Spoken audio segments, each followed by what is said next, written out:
Hi, thank you for tuning in to the first ever VFXTalk Presents. I'm Doug Hogan, and today we will be chatting with two recruiters in the VFX and gaming industries.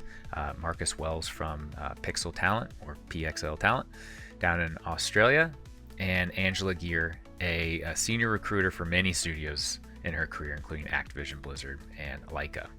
So this is going to be a long first episode. We had to break this up into two different parts. We are a global industry, so we have recruiters all over the world. So we've had to juggle a lot of different time zones to make this happen. And Marcus down in Australia was so kind to take time to chat with me. It was early morning for him. It was late at night for me, but we got it together, and we have a really nice chat together, where he just offered a lot of really insightful answers. And then part two is a big group meeting between with me, some of my other VFX Talk friends, and Angela, to ask all of the member questions that we can possibly get to, and much more. So lots of tangents, but a lot of really good information that is packed into this episode, that will hopefully be of help to the artists out there, because that's the whole point of this. That's the whole point of VFX Talk. We want to help as much as we possibly can. And it has been a really rough year with lots of artists in the CG industries out of work and looking for jobs, and they need some help. So this is the little thing that we could think about doing to hopefully kind of, get out of that feeling of, just sending out hundreds of resumes, like I've heard some artists say, and they haven't heard anything back, and they're frustrated, and they're eager to get some answers of, what can they do to polish up their resumes or their reels to stand out. It's no secret. There's, even before all of these strikes, we were at peak VFX. 2022 was a really very busy year for a lot of VFX artists and studios, and we have had then a 7-to-1 ratio between 7 students for every 1 job. So it's a very competitive market, and it's going to get even more competitive now that everybody has been out of work for so long. So we want to help you guys present yourselves professionally, stand out, maybe demystify some of these recruiter tips that we see a lot of on LinkedIn, and just kind of get to the answers. So if you would like to join VFX Talk, it's a free Discord, so you can do that by just following the link in the description of this video, and come join this growing community of almost 1,000 members now. It's growing crazy fast. It's only been around for 4 months since we decided to do this crazy relaunch, because back in the day, those VFX Talk boards, that was the place where there was almost 35,000 members back then, of students and professionals all getting together at one place, and getting to ask questions and getting to talk and make friends and find jobs, because who doesn't like to hire your friends? It was a wonderful place that we lost in the mid 2010s, and it's a place that I really feel like we need again. We need a community. We need a hub outside of LinkedIn, outside of all of these echo chambers, outside of the negativity of some of these boards out there. I won't name any, but I do in the interviews. It's rough out there, and we want to be a place where anybody of any skill level can all get together from all over the world and help each other and ask questions and learn, and have a safe space.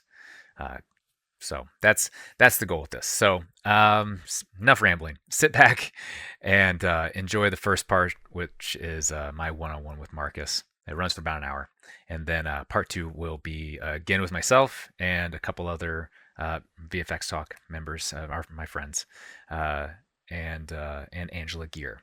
So I cannot thank our admins and mods at VFX Talk enough, our members enough for submitting all their questions, and these two recruiters enough for taking time out of their schedules to come and answer the community questions. And it's my hope that, again, you're going to find some helpful information inside these little chats that we're about to have, and and that is going to help land your next job in the CG industry, and we can all get back up on our feet and get started rebuilding, because we need to fix some things about this industry. We need to get it ready for the next generation. We need to. I want to keep seeing VFX going on in movies. If you're here watching this, I think you probably do too. So now we have to start asking ourselves the question of what do we want that industry to look like, and I think we got a few answers to that question in these chats. So thank you very much, and enjoy.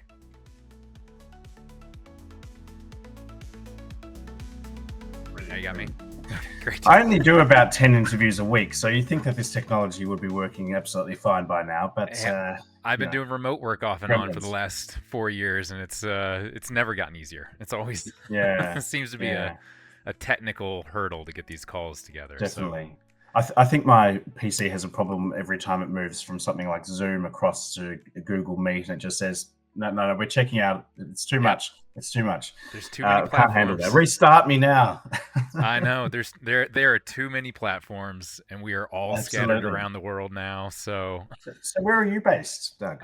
I'm in Dallas, actually. I'm in Dallas, Texas. Been here for 15 years. Still don't consider myself a Texan, but amazing. Been here for a long time. I think it's a very old colleague of mine that is, I think, in Dallas. Lauren Robinson. Do you know Lauren at all? The name doesn't ring a bell. No. Yeah, it's an Australian Aussie living out that way. Senior comper, does a lot of remote work for a lot of companies as well. Oh, that's great. Yeah, we're a little island in Texas. We have to be good at remote work to keep going. Are there main facilities there in Dallas or in Texas? Yeah, we have a couple. We have there's smaller animation studios, and then a lot of advertising. So I spent the majority of my career at a place called Real Effects. They did a Book of Life back in the day, Scooby-Doo, a whole bunch of Which Scooby-Doo was it? It was Scoob with the big exclamation point. Okay. Yeah, I worked on one of the Scooby-Doos as well. It was probably the first live action version of that in the 2000s. Oh, nice. Feels like a lifetime ago now, but long time ago. We had an animation supervisor that worked on there too, Steve Nichols, and he was all excited about. Like, it seems like it's a rite of passage almost for. Definitely, yeah, I agree. Yeah, you got to do a Scooby-Doo. But yeah, my kids loved it. Oh, good. I'm glad to hear it. How are things going on in Australia? It's good. I mean, it's look. There's no question. It's been a challenging period for a lot of companies globally. Australia's not immune to any of that at all. I think there's some resilience that's here. Different types of work styles have come about. Obviously, the advent of more remote hybrid work situations. I think there's probably still a large number of people that are reaching out. I think it's possibly a benefit or otherwise of having worked in the industry a long time. There's a lot of people reaching out for assistance. So maybe it's amplified a little bit more because of those connections. Probably helps, yeah. Yeah. And I mean, you just, trying to ensure that there's enough opportunities for people going around is pretty important, I think. But absolutely. I mean, last year, for example, there was a period where there was a particular couple of weeks actually in October where people seemed to be doing it really tough, and conversation after conversation was focused on really just tough mental health challenges that people were facing. And 20 years industry experience, and they're stacking shelves in Costco kind of territory, can't put their kids through college anymore. And so it's been awful. It's really been hard, I think, for a lot of people, and you're tough for people coming into the industry. And I think possibly, something like what you're doing, with your Discord and with VFX Talk and this chat in particular. Yeah. It's would be easy to sort of sit there and add weight to the doom and gloom that's around, but just being able to give people hope, I think, as well, and just to try and concentrate a little bit outside of the sphere that they're in, and hopefully Yeah. we can do a little bit of that as well across the call. I think so. Yeah. Um, Yeah, I'm really yeah, excited to hear you say that. We're on the same page. It's the biggest thing to get VFX Talk together was just like that we were missing a yeah, community, that community yeah, feel. definitely. Yeah, And I yeah. think that's really important right now, just for people to share their stories too. Like Mhm. we do these weekly office hours, beginning of the week and end of the week. It's just a time to just Okay, kind of random people to come and talk and tell me, tell us their story. And that's amazing. we've had countless people like having to, now start be Amazon delivery drivers, or Yeah, right. just to pay Yeah. the bills. And it's tough, but we're trying to keep the spirits up. Like So is it's that a formatted like an open mic kind of situation that the channel is open? People can come in and visually chat as well yeah. on video, or is it? Yeah, oh, Yeah, yeah, amazing. yeah. During set time, so we just have like I block Yeah, out an hour. It's during my lunch that's period. incredible, Doug. Wow. Oh, I mean, it's the least I can do. I've been fortunate enough to be insulated from a Yeah, lot of the strikes. So I want to give back as much as I possibly can and help those who amazing. haven't been, because I'm sure you have a lot of friends in the industry too that have you've all Yeah, heard the stories of these horrible layoffs, and yeah. these big questions that are happening. So Yeah, I mean, what's motivated you to do that, though? I mean, what's behind that? I mean, clearly you're a good human being, number one, to try. have that interest. But what was is there's nothing really particularly in it for you other than goodwill, I guess. It's No, yeah, no, there's nothing in it for us. It's a yeah, free Discord for anybody to join, and it was uh-huh, honestly it was a lot of those late night talks with my wife, who her and I worked together for the majority of our career until I yeah, branched off to go into advertising, and uh, and we were just talking about how we got our start back in school, yeah, and that was like we lived on the VFX talk boards, and yeah, we right, got to yeah, talk to students. Like we were students talking to pros at like yeah. ILM. Getting that feedback and advice on complex technical issues, software bugs, and things like that. Yeah, and it was this very collaborative, nurturing Mm, environment where everybody was yeah, very welcoming to these young students who didn't, didn't know what yeah, we didn't know, you yeah, know. yeah, yeah, definitely. And so that's Wow, that's that's been the big you're onus of giving just like, back. yeah, I want it to come back. Like I feel like it's really Yeah. important, especially now. Mm, Especially now with remote work too. Like I know mentorship has been really important to my yeah. career, and Okay. that remote mentorship is a completely different vibe Mm, than when we were in yeah. studio. So I Isn't it? Yeah. I I my I hope that the Discord can be a place That's for so good. students to find those mentors and ask questions and kind Yeah. of grow this I industry. mean, Doug, this is really fantastic and thrilling for me to hear this, and Oh, good. it's certainly close to my heart. This kind of thing Yeah. because it is hard to find birds of a feather with this kind of sentiment, I guess, and I mean, look, separate to this, I think it would be wonderful for you and I to actually have a further chat about your background and this Yeah, aspect of please. giving back into the industry. Yeah, please. I love that. We're sort of starting with Pixel Talent a series of spotlights and focuses on professional people, and Oh, our cool. networks are just ridiculously huge. The Yeah. four of us at Pixel Talent have just got. I think. I mean, it's hard to measure the numbers because we've got a lot of common connections, but over. Yeah. I mean, 40,000, 50,000 contacts in the industry through places like LinkedIn, etc. And so, Yeah. and with many of the major studios as well. But that social, you often hear about elements of social contribution in ways that I think are possibly a bit more geared toward diversity and inclusion, which I'm not having a go at or anything like that. I think Yeah, that's for sure. certainly incredibly important. But there's also the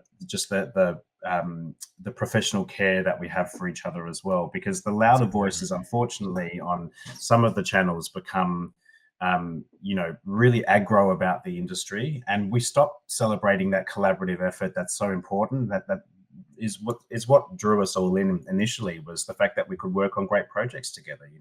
Yeah. So Yeah. Sounds like you've I'd been on love the to. VFX Reddit boards. Yeah, I actually have stopped going there. I have too. Because yeah, I It was mean, too because much. well, it was, wasn't it? And Yeah, the overwhelming negativity that was on there was just you're you're a twig in a storm trying to sort of, and if you make a voice to contrary to the what becomes that popular opinion, you get hounded out for it. And so yeah, it's difficult from a professional perspective. We're representing, my role is representing various companies around the planet, yeah, as well as the artist. So I'm really sitting quite in between, and yeah, so I making that connection between what whether it's executive producer or an artist or a technical crew member, pipeline person, and the company, trying to find that match between them is so important. So it if is. I Yeah, have a strong opinion about things that are online, then it could go badly either way for me. So for sure. and so the best aspect I've got is just to quietly work on promoting goodwill as wherever I can with it. Been Yeah, my strategy too. Yeah, I love mean, it. it can be overwhelming too, like especially with all of the you have all of Mm, the understandable anxieties out there about nobody being yeah, able to get a job for the last year. security. Yeah, yeah. It's a big deal, but then you mix AI into it, and Mm, everybody's instinct as a VFX artist is to constantly learn. And yeah. we're now faced with this very interesting challenge that mixes both a lot of ethical questions and Mm, also this exponential curve of yeah, new data every yeah. single day. How do you keep up with it? How do you stay Mm, relevant? How do you tool up? Like those are yeah, all big yeah. questions that we've found the only answer to that is by helping each other. Like Right. Yeah, sitting down, having conversations. yeah, Hey, I'm having trouble with this. What do you think? And then you can yeah, jump in and hey, I heard this one thing, and it's the yeah. only way to do it is together. You know? And nothing that draws a response of how do you not know this, and no No, man. negativity, no casting aspersions, just really being open about it. I think that's really kind, actually. Well, Um, I'm glad. it I'm is. glad to hear that. Yeah, yeah. I mean, look, someone had once, one of my very early VFX involvements with a company owner, was somebody who explained that we think that we're in the business of making pretty images and visual effects, etc., but really we're in the business of change. Yeah. And if we stop for a moment and just say, Shake's going to last forever, nothing can replace that, or it's I was trained on Shake. Yeah. you can Shake. So, well, I'm a little bit more of a dinosaur because my very first comp package was Cineon that I hit. Ooh. So Okay. Sweet, yeah, man. and a very very long time. So that first node based software, but every process, all of those software companies were doing great, and had fantastic plans for the future and everything like that, and people trained up on that. And you still, from Yeah. time to time, less so now, but you might get someone who says, no, I only use this kind of thing. And Sure. Yeah. that's kind of tough to deal with, because that, well, have you tried maybe a little bit of Unreal? Have you jumped into Houdini? You don't need to know the whole Yeah. package, but Cross anything in training's there at important. all? Yeah. Yeah, really important. And I think that takes considerable effort and drive, because if you're the bottom of a gigantic, what's the perception of a gigantic hill, how do you take your first steps? How do you sort of Absolutely. get on that when you can see other people producing stuff, and you can do it in your own swamp really well, but how do you jump to that next pond? Yeah. Sorry for the terrible Australian vernacular here, but terrible analogies. Yeah. I love it. Um, I love talking to people all around the world. I've been hearing all of these cool in Brazil. Did you know they're having a June festival right now? We have a wow. ton of artists in Brazil that they take the entire month of June off Ah, and they so good. just party. And I'm like, Wow. that sounds pretty nice. I We have guess that in Texas. order a few hundred meat platters and the month is done. Yeah, you Perfect. just put on some Sounds like my sweatpants and kind of place. Yeah, exactly. yeah, Exactly. It's late, must be late there, yes? So what time have you got? oh, it's 6:42 for me. Yeah, Oh, and it's early 62. for you. Yeah. It's early this year. So it's on this call. Is it just you and I that will be talking, Yeah, we've been juggling and time then you'll edit zones. together? Yeah. Yeah, then we're just gonna cut this together, and I'll go to segments, and then we have one other recruiter that's gonna be joining us, and then that's gonna Yeah. be with some other mods and admins to get a bigger Okay. conversation. But we'll Yeah. cut to elements of this. If there's anything specifically you're like, I want this message to go out, just let me Mm. know, and we'll get it out there because that's been Legend. Wow. that's been the one thing that I found too that I mean especially a remote workforce that's scattered all around the world, Yeah. it can feel so isolating and like you're Mm. in it alone. And so being able to get messages out there to everybody and just say like, hey, we're all going Mm. through the same thing. Yeah. This is what I'm seeing in my expertise. I was very grateful to get an outreach like you came very highly recommended Oh, that's in our mod boards. And they're like, oh, Marcus is great.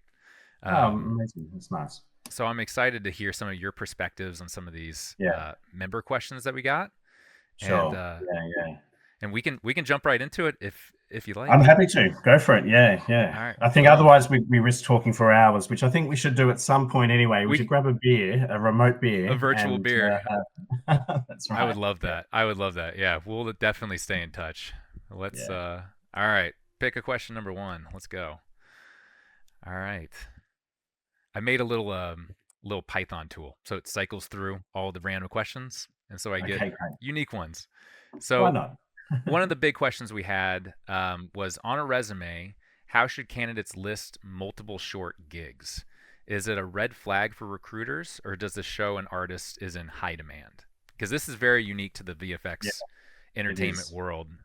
Normally, a 9 to 5 job, if you're jumping every 3 months, they're going to go, Yeah, what's going on with you? But what's yeah. your perspective on that as a recruiter? Look, I mean, it is something that I will ask questions about, and it has come up as a red flag, in particular with senior production roles, perhaps more so than artist roles. Artist roles are Mm, often regarded as being project to project, and yeah, it's it's not uncommon for someone to respond to one of those questions about why the short gigs, along the lines of project ended, redundancies, etc. This is unfortunately the nature of the industry at times, and so we're quite aware of those changes. I look for on the short gigs: has a company had them back? Were they mm, recruited multiple times by the same company? Because that's a very different sign from 3 months in places all around the world, for example. It can be a red flag, but yeah, we've just got to dig deep and understand why that's the case. There could be a lot of personal reasons. There could be a lifestyle choice. It could be that they are a true freelancer and that's what they're chasing. Yeah. interesting. So in when you see those resumes that have those types of red flags that you want to dig deeper into, what about those resumes in particular says I want to dig deeper? Is it usually we have like a is it the credit list? Is it the career summary at the very top? Is that a waste of space? What makes you want to read that? Um, okay, so I used to uh, spend a lot more time on IMDb than I do today. I think that was really, really important. But equally, the quality of work, they don't need to be all blockbusters for them to be important positions and contributions from the individuals. So I really do look at the real. If it's an artistic position specifically, I look at the real, look at what they've done, understand. Their role in comp. Did they do the shot setup? Do they get to final shots? How's everything sort of working together? If it's effects, I want to understand the simulation. Is it an entire reel of just particles or a particular type of simulation? Do they expand out into other areas? Yeah, Um, I'll look at dig into the resume as well and understand that background. I personally really love the opening, the context of the professional statement for me is really important. yeah, Total opposite to that would be a resume list that is just of credits of the copy and paste from IMDb. Doesn't yeah, tell me anything about the character of the individual, about how they operate, how they collaborate, how they mentor, yeah, how their relationship with supervisors or producers or production.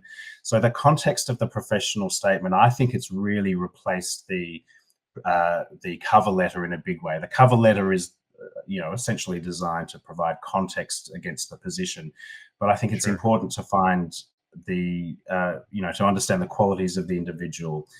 when I read that opening statement, the positions that follow, I look at those and think, I've almost got a new frame. I think, okay, so they're a collaborative individual that loves mentoring others. They're a shot finisher. They work well with production, etc. Yeah. They're conscious of delivery times and schedules. They work with the resources. They've got interdepartmental experience. And so all of those positions that they've had below, if it's lots of freelance roles or long-term gigs, I've now got a framework for how they operate, and I can launch into that interview and request the screening call with them and start digging deeper. Tell me about, and if it's on the work, tell me about this. What was your contribution? Challenge my own assumptions about the work, perhaps, and really ask them, so that I'm not just being dismissive about it, but giving them a fair go. So I think to that end, having good information about what an individual's role has been on the resume is really important.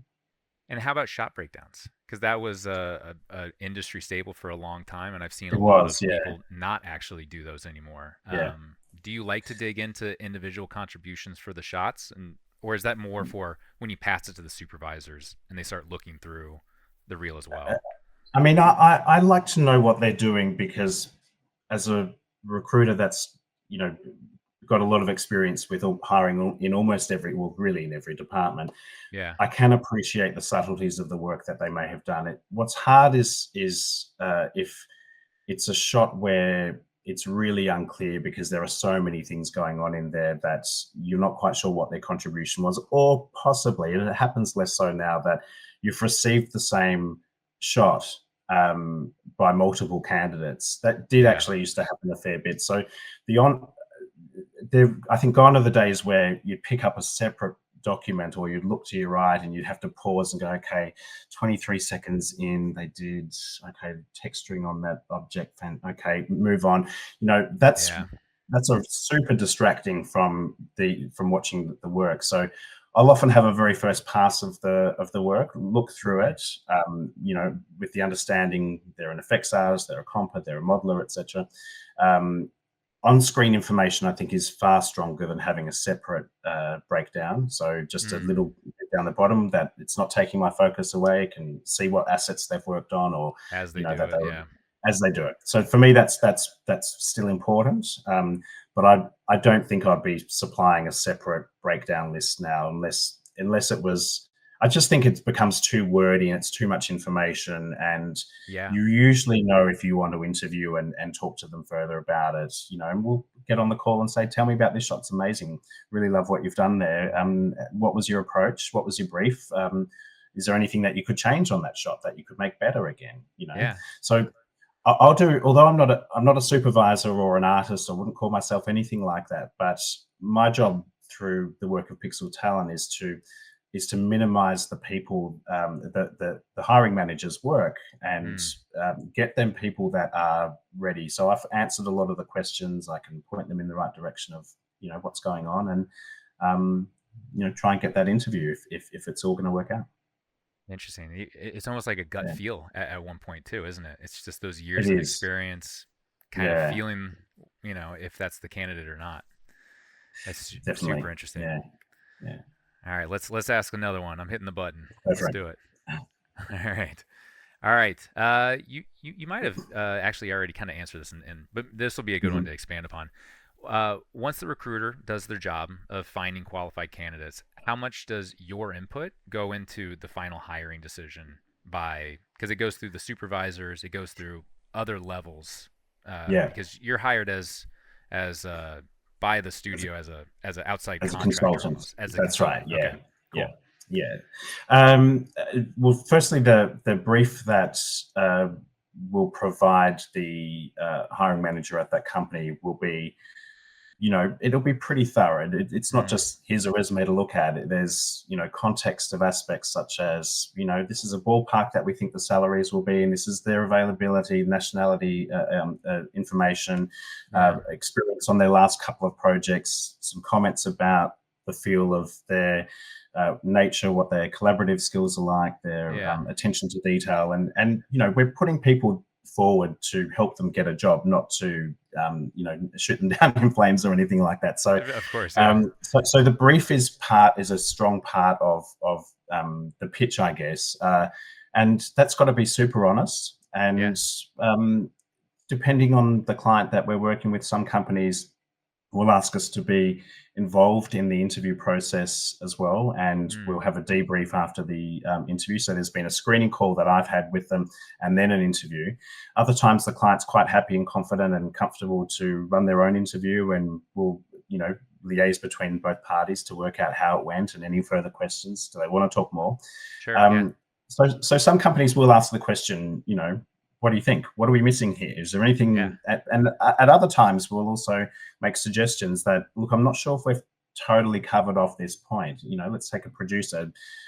Did we talk about budgeting aspects, or you know, mentoring production managers? Did we talk about change order management with clients? Did we dig enough into that? Because all of the hires are big hires, so it is important for really both parties to ask questions of each other and find out if it's a match. You know, we don't want to send someone that 2 months later everyone goes, oh, this didn't work out. So of course, you know, ask the hard questions up front and question a lot.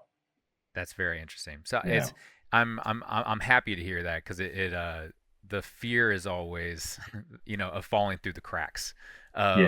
You know, especially right now when there's been so little jobs, and we were already going into, I read one metric that it was for every 7 students graduating, this is 2002, there was 1 job to get. So it's a very fierce pool. So it's encouraging to hear there's still that that human element. Everybody kind of feels stuck in the system sometimes, you know? I think, you know, there's a few reasons why I think people can be a little bit stuck in the system and why they can feel that they're not being heard. And I think there's a little bit of a phenomenon that happens with people's resumes and their reels, which is that they start to generalize a little bit. The resume becomes a catch-all for, okay, I'll add this bit of detail in there and this position, which may not be relevant to the role, but just in case they want to hire something like that as well, and they see something else. And I still think there's a lot of value in really refining your offering. I mean, essentially, it's a marketing piece, whether it's on socials, and we can get into socials as well, but whether it's something on LinkedIn, you know, it is important to be quite articulate about what your message is and what your offering is, and because this is stuff that should be working for you while you're asleep. This is your own marketing collateral. And if you've, I guess, generalized it too much, maybe you're a generalist and that's okay. That's the caveat. But if you're a specialist, we were told to be a specialist, but that's right. We'll get it. That's a whole other thing, generalist versus specialist. But you know, I guess being very clear about what it is that you can offer a company is important, and you know, making sure that you're staying on message. That could be as much as your title. If you say that you're Houdini artist, nuke artist, producer, and you put that forward to someone, because you've done it before, the recruiter will look at it and go, I'm not quite sure which box to kind of put your foot into. And it's the first sorting that they're doing. They're not going to label you for that forever. And it doesn't mean you can't become a producer or a Houdini artist, but you just have to send that right message to the right person for the opportunity that's a match. So customizing your resume for the job that you're going for is important, is what I'm hearing. I think that's just really has to come back to 101 as fundamentally important. You know, there were I don't get it as much now because I'm a freelance recruiter, but working with a freelance recruiter with PXL Talent, but working in the past as an in-house recruiter, the number of resumes you'd get that would, you know, you'd say, dear company, that's not your company. It's been my lifelong dream to work with you. And you're going, okay, you've just sent it off without thinking about it at all. And it's not that you won't get a job at all from that. It's chinks in the armor, and it's going to take away little pieces that sow doubt about the aspect of attention to detail. And do they really want this job here because they're saying that they're in love with another company, not us? We want them to love us. Oh yeah. No, I remember we would have cover letters sometimes that they would just forget to hit that search by place, and we're like, it's not our company. Yeah, it's exactly right. So, oh no, please. Oh, sorry, exactly right. So customizing. You know, beyond just the title of the company and the person that you're speaking to, but to really look at that position description or the job advertisement that's out there to see what they're looking for, to hit some of those key points as well.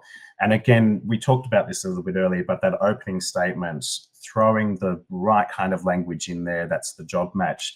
They're like positive gateways that the recruiter is looking at. So there is an influx of people looking at resumes. There's an influx of applications that a recruiter needs to look at. There's a huge number. Yeah. So hitting keywords early, they go, okay, they're nuke, they're senior, they're compositor, they're live action, they've worked into departmentally, they understand production. So they're hitting keynotes in that section, tick, tick, tick, tick, tick. Let's see what they've done. And so you've provided a confirmation bias that really early on that they're the right pick for the role. But if you've waffled too much in your opening and said, it's been my lifelong dream to be part of your esteemed company, and ever since I was 17 and I first saw Star Wars, I've always wanted to blow things up, and I did this video, you sort of losing target a little bit. You're heading in the wrong direction.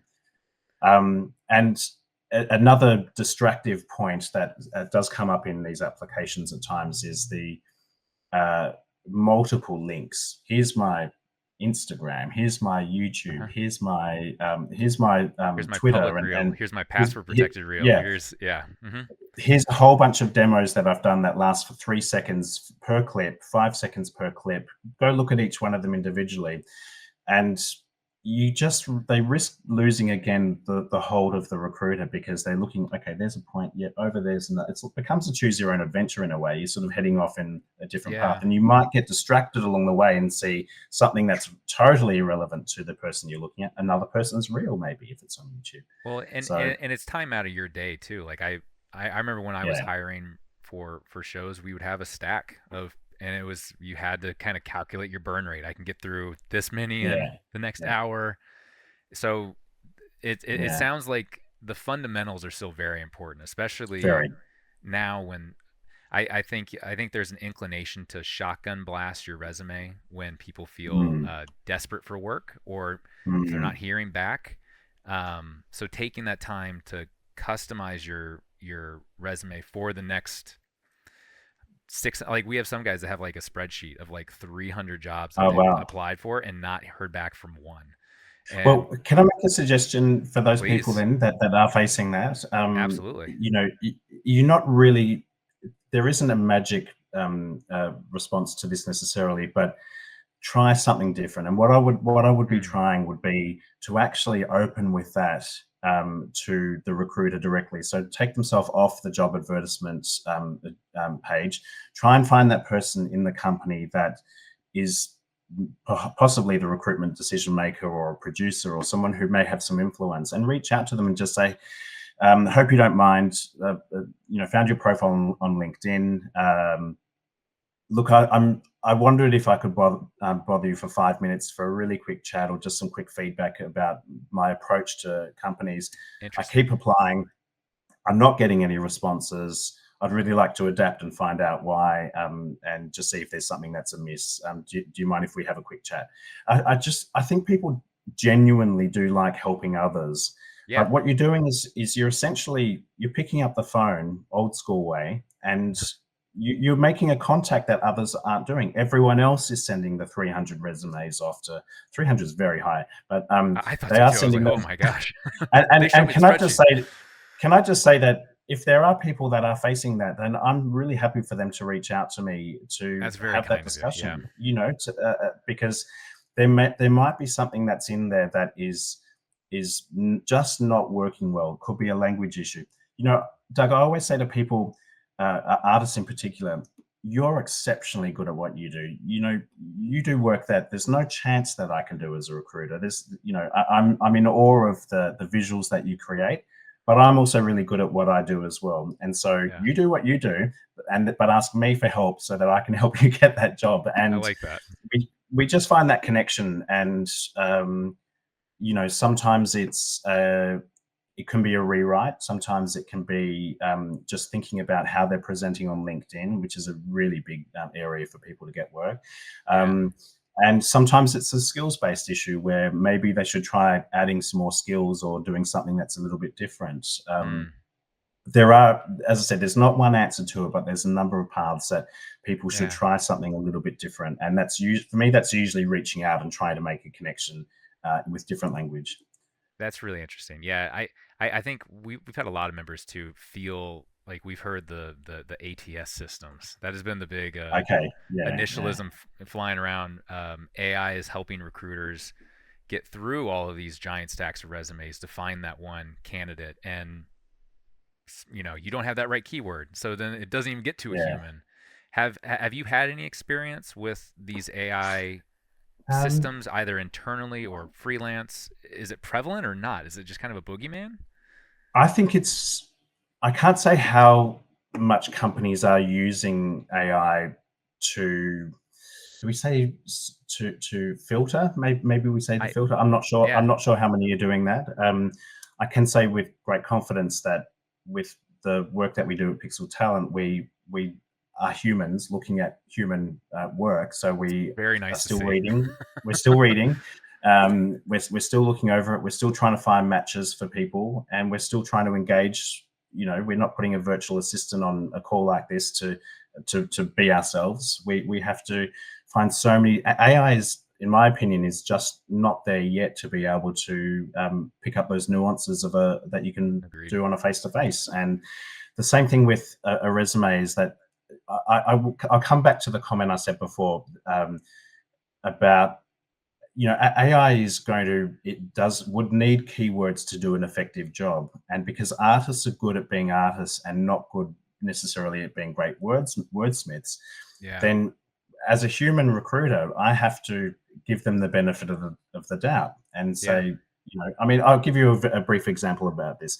I once had a senior person, an art director, looking for a big international role, and I said, "Love to see your resume." And they sent me a copy and paste from IMDb of their credits. Really, really prominent person. And I wrote back to them and I said, "Listen, this is great, but I can't tell if you're an absolute asshole to work with, or if you're an absolute mentor, or if you're the person who rallies when the chips are down." And I said, "Oh yeah, I'll do yeah, all of that." I said, "Well, let's write about it because it's not coming through." Now, if they'd sent their resume through to a recruiter that was using an AI passing system of some sort, then the skill may be totally missed. So yeah, by me digging deeper into that person's background, I was able to find that they were absolutely the person for a wide range of jobs, and they were getting incredible work because of how they supported productions, yeah. how they worked with clients, how they engaged with them and collaborated with them. All of that info was though missing from the resume, and so the next version it went in there, and they got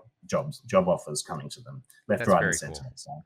So So you do a little bit of deep Googling, like on the candidate. You go through the socials, you go through the LinkedIn, try to get a holistic idea of who this candidate um, is once you get at, past that barrier yeah. of the summary, saying, I want to know more.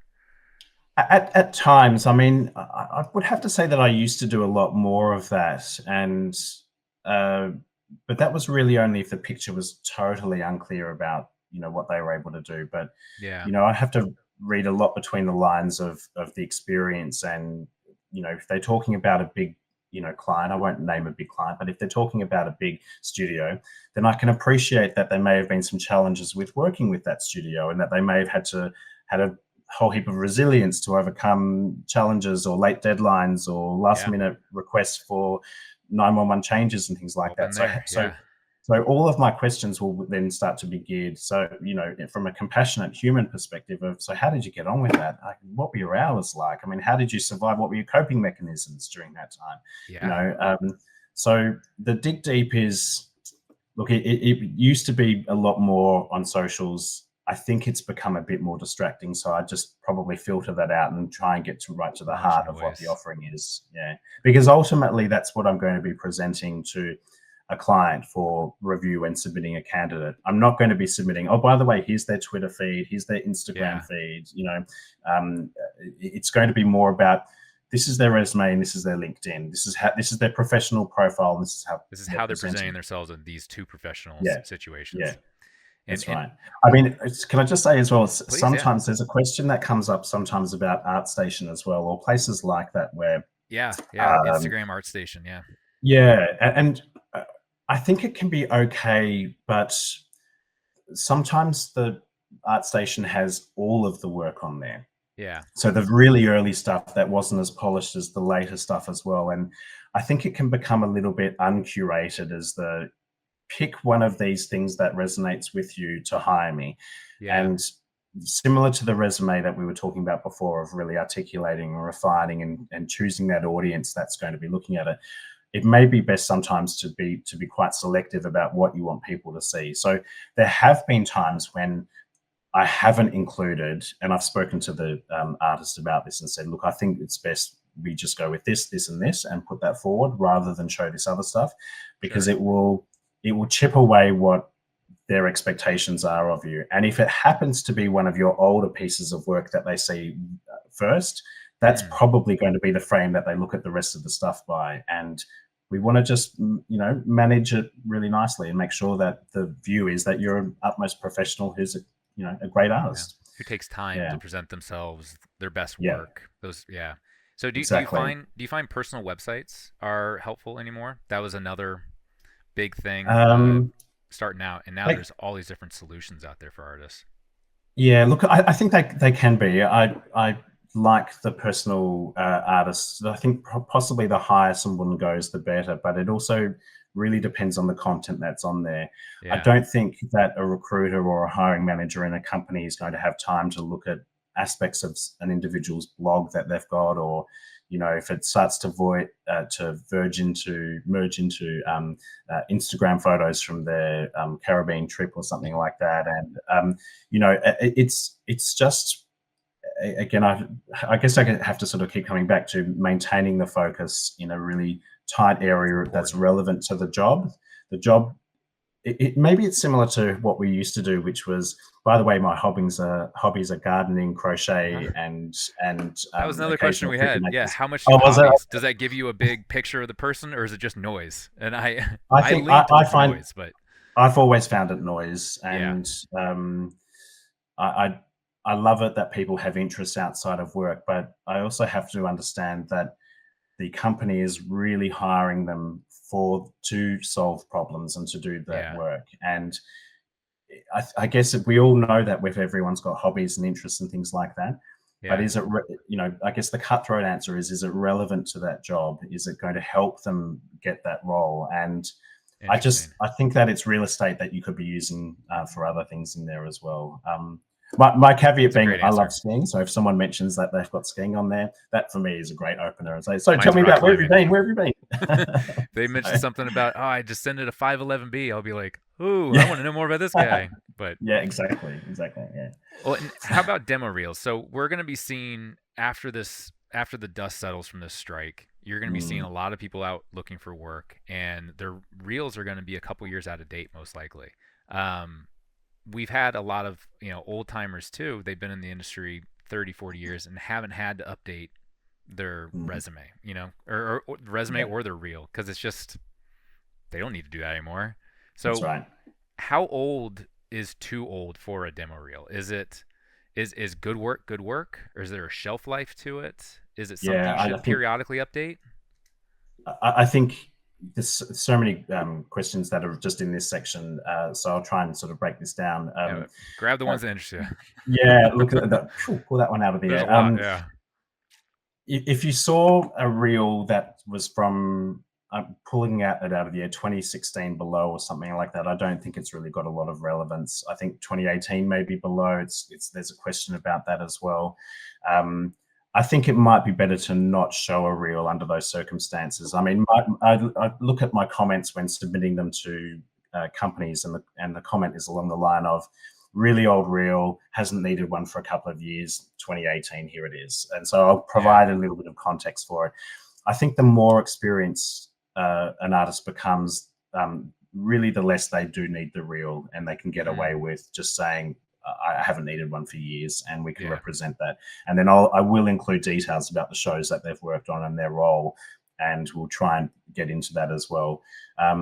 I think for those starting out in the industry, the reel is important because we can get a sense of the eye and what they've been able to achieve. So, minimum, I think really 5 shots if they can, rather than a 3-shot reel. It just becomes, you just want to see that little bit more. And I always find the reel in the early stages of people's career, it should be like a conveyor belt. It should be new stuff coming on, which is shinier, brighter, better. The older stuff, looking at it critically, going, I know I'm proud of that because that was the shot that got me started in my career, my interest, but it's time for it to fall off the reel now. So latest and greatest should be up front, or most relevant to the job up front, and then the older stuff below falling off as you progress. Just an answer to that other question about the content and people coming off a couple of years, perhaps where things have been a bit quieter. Yeah. I don't think that there's any major issue with that, and I don't think people should panic so much about it. It's really common to firstly hear that I've got 3 projects that are coming up that I will be putting on my reel, but they're subject to NDA still. They're not released. I can't put them on. So they might put a placeholder on that reel to say next Marvel show will be here or something like that. But I don't judge people harshly for any of that stuff. That's just reality. And a lot of companies, there's been a lot of phases where companies have been either unable to release any material. You take something like aspects of pre-visualization and layout, some of those really early aspects of a production. Often they aren't released. Ever. So we don't have special features anymore, so they don't ever get out there. That's right. So that's why the language then becomes even more important for people to talk about how they achieved the work, what their role was. Did they work with the director and go back and forth on getting that look? Essentially, if it was someone like Previs, they're essentially camera people, cinematographer type people. They're able to create absolutely stunning, beautiful moves. And I'll dig into, tell me about your most challenging shot that you worked on. What was that relationship like with the client? Did you interact with the director at all? Was it with the VFX supervisor? And just when you listen to that story about what they faced and what they did, then that in turn can help put some detail into their offering in their resume or LinkedIn or something like that, or find other ways to describe it if you can't do it visually. I think is really important. Yeah, that's a great answer. And I would assume too. We had one other question. Time is flying by. I want to get to as many questions as we possibly can. Go for it. I really appreciate your time with all this. This is wonderful. One of the questions too was in resumes. So you're talking about diving in, giving a full picture of what you're doing. Are bullet points easier to digest for recruiters rather than paragraphs that are describing, like, at this job, I was in charge of this, this, and this, and this, and really kind of take you through a narrative? Or is it just get to the points? I'm going to probably say that this is a very, very personal, it's going to differ depending on the recruiter quite substantially. I really only talk from my experience with this, and to say that I generally can't stand bullet points. Me too. If it's only bullet points, and they have the position, title, and the company and the dates they've worked with, and launch straight into bullet points. Yeah. I guess I just want the context of them in the role. What I don't want them to do is to say, while working at Planet X Studios, which I hope is not a real company, while working at Planet X Studios, like a sweet name, but Planet X is a company that does all wide-ranging visual effects. Here's a link to their website and some bullet points. What I want them to say is, in this role of senior compositor, I was responsible for shot setup, look development, and supporting those more junior. We've often worked on tight deadlines across multiple shows simultaneously, always achieving high-end visual effects look. Something that provides the context, and then you can put some bullet points down there. But if it's straight into if you really want to, but if it's straight into the bullet points, I find them to be too short, and the brain just does something when it looks at that and feels almost like I'm looking at a PowerPoint resume of some sort. I do too. Yeah. I like a little bit of the wordy context for me personally, and I think that will be something that other recruiters really differ about. Yeah. In a sense, this I wonder if this comes out of the what I call the myth of the one-page resume as well, of trying to keep things really super tight and short. Yeah. I have heard people say to me, "Oh, but a recruiter told me don't make it any more than a page or anything like that, and it's got to be really tight."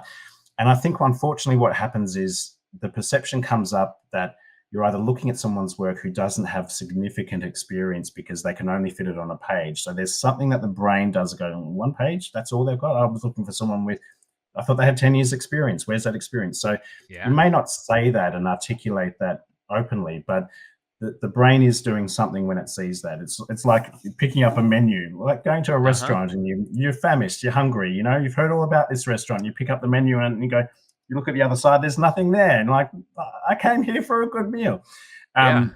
So I would encourage people to, just explore out further about their experience, and don't be afraid to sort of jump over multiple pages, because it's not costing anything for us to have that information. Hopefully where the hook is in from the early stages of the information, and everything else just backs that up, backs up the perception that we've created. Yeah, that's really, I'm very happy to hear that, because these, again, that there's a, one, you're talking to people, so you actually do need to not format. One of the questions we had too is like should we format our resumes for machines or humans? And it seems to be the overwhelming response is back to basics, humans. There's humans on the other side. There really are. There really are, yeah. And I think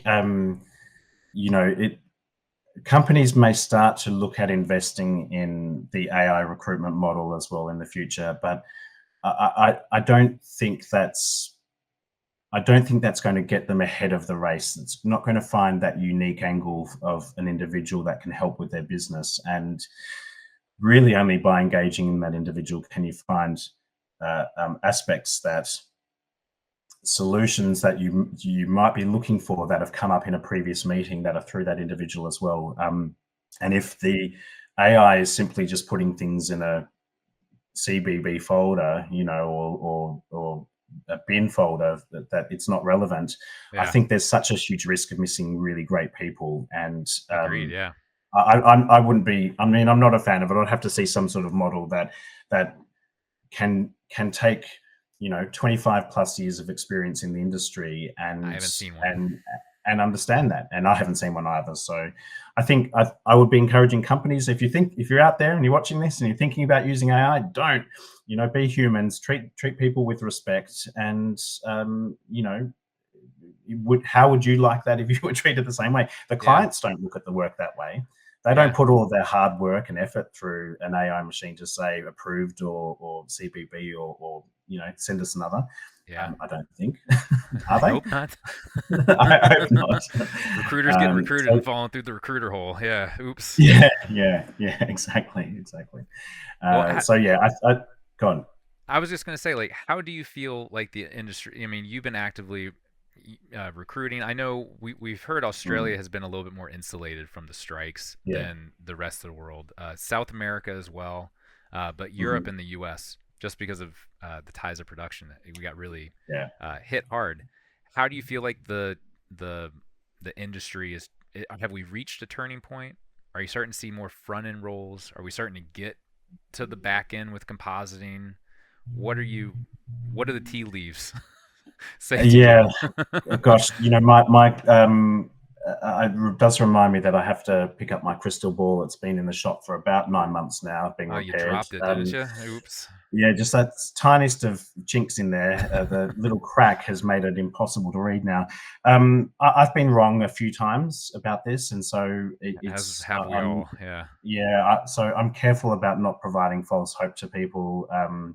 I think that people still love content. We love sitting down and watching our streaming services. There's still, I took myself off and my son off to see Furiosa, which I thought was just if ever there was a big screen film to see, this is it. And I PXL Talent and myself, we had a little bit of involvement with the production support with some key crew there as well. So I've been hearing some amazing stories of behind the scenes. Yeah, I mean, such a generous director.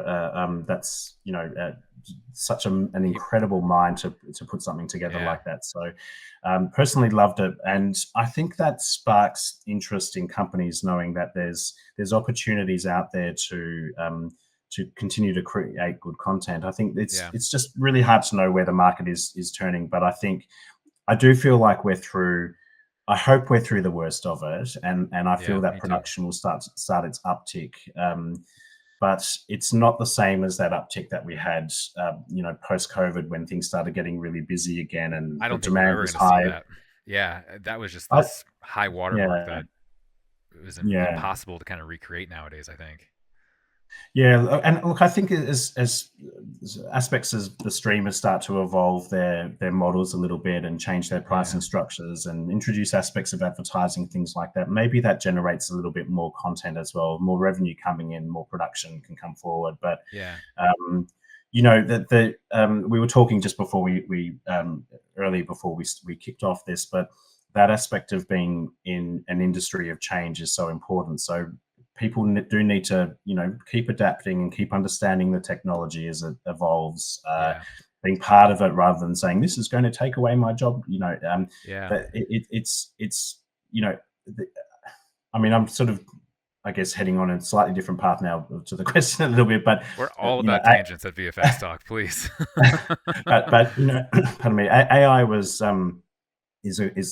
has the opportunity to be a great tool. Just if we think about how long people held on to Shake as a compositing tool, while Nuke was Yeah, coming along, and you'd start to say to people, "Hey, have you tried Nuke?" "Oh no, I'm a Shake artist, and that's what I do." And we should maybe give it a go because I think it's really the next wave kind of thing. And yeah, those that embraced it and early adopters did really well.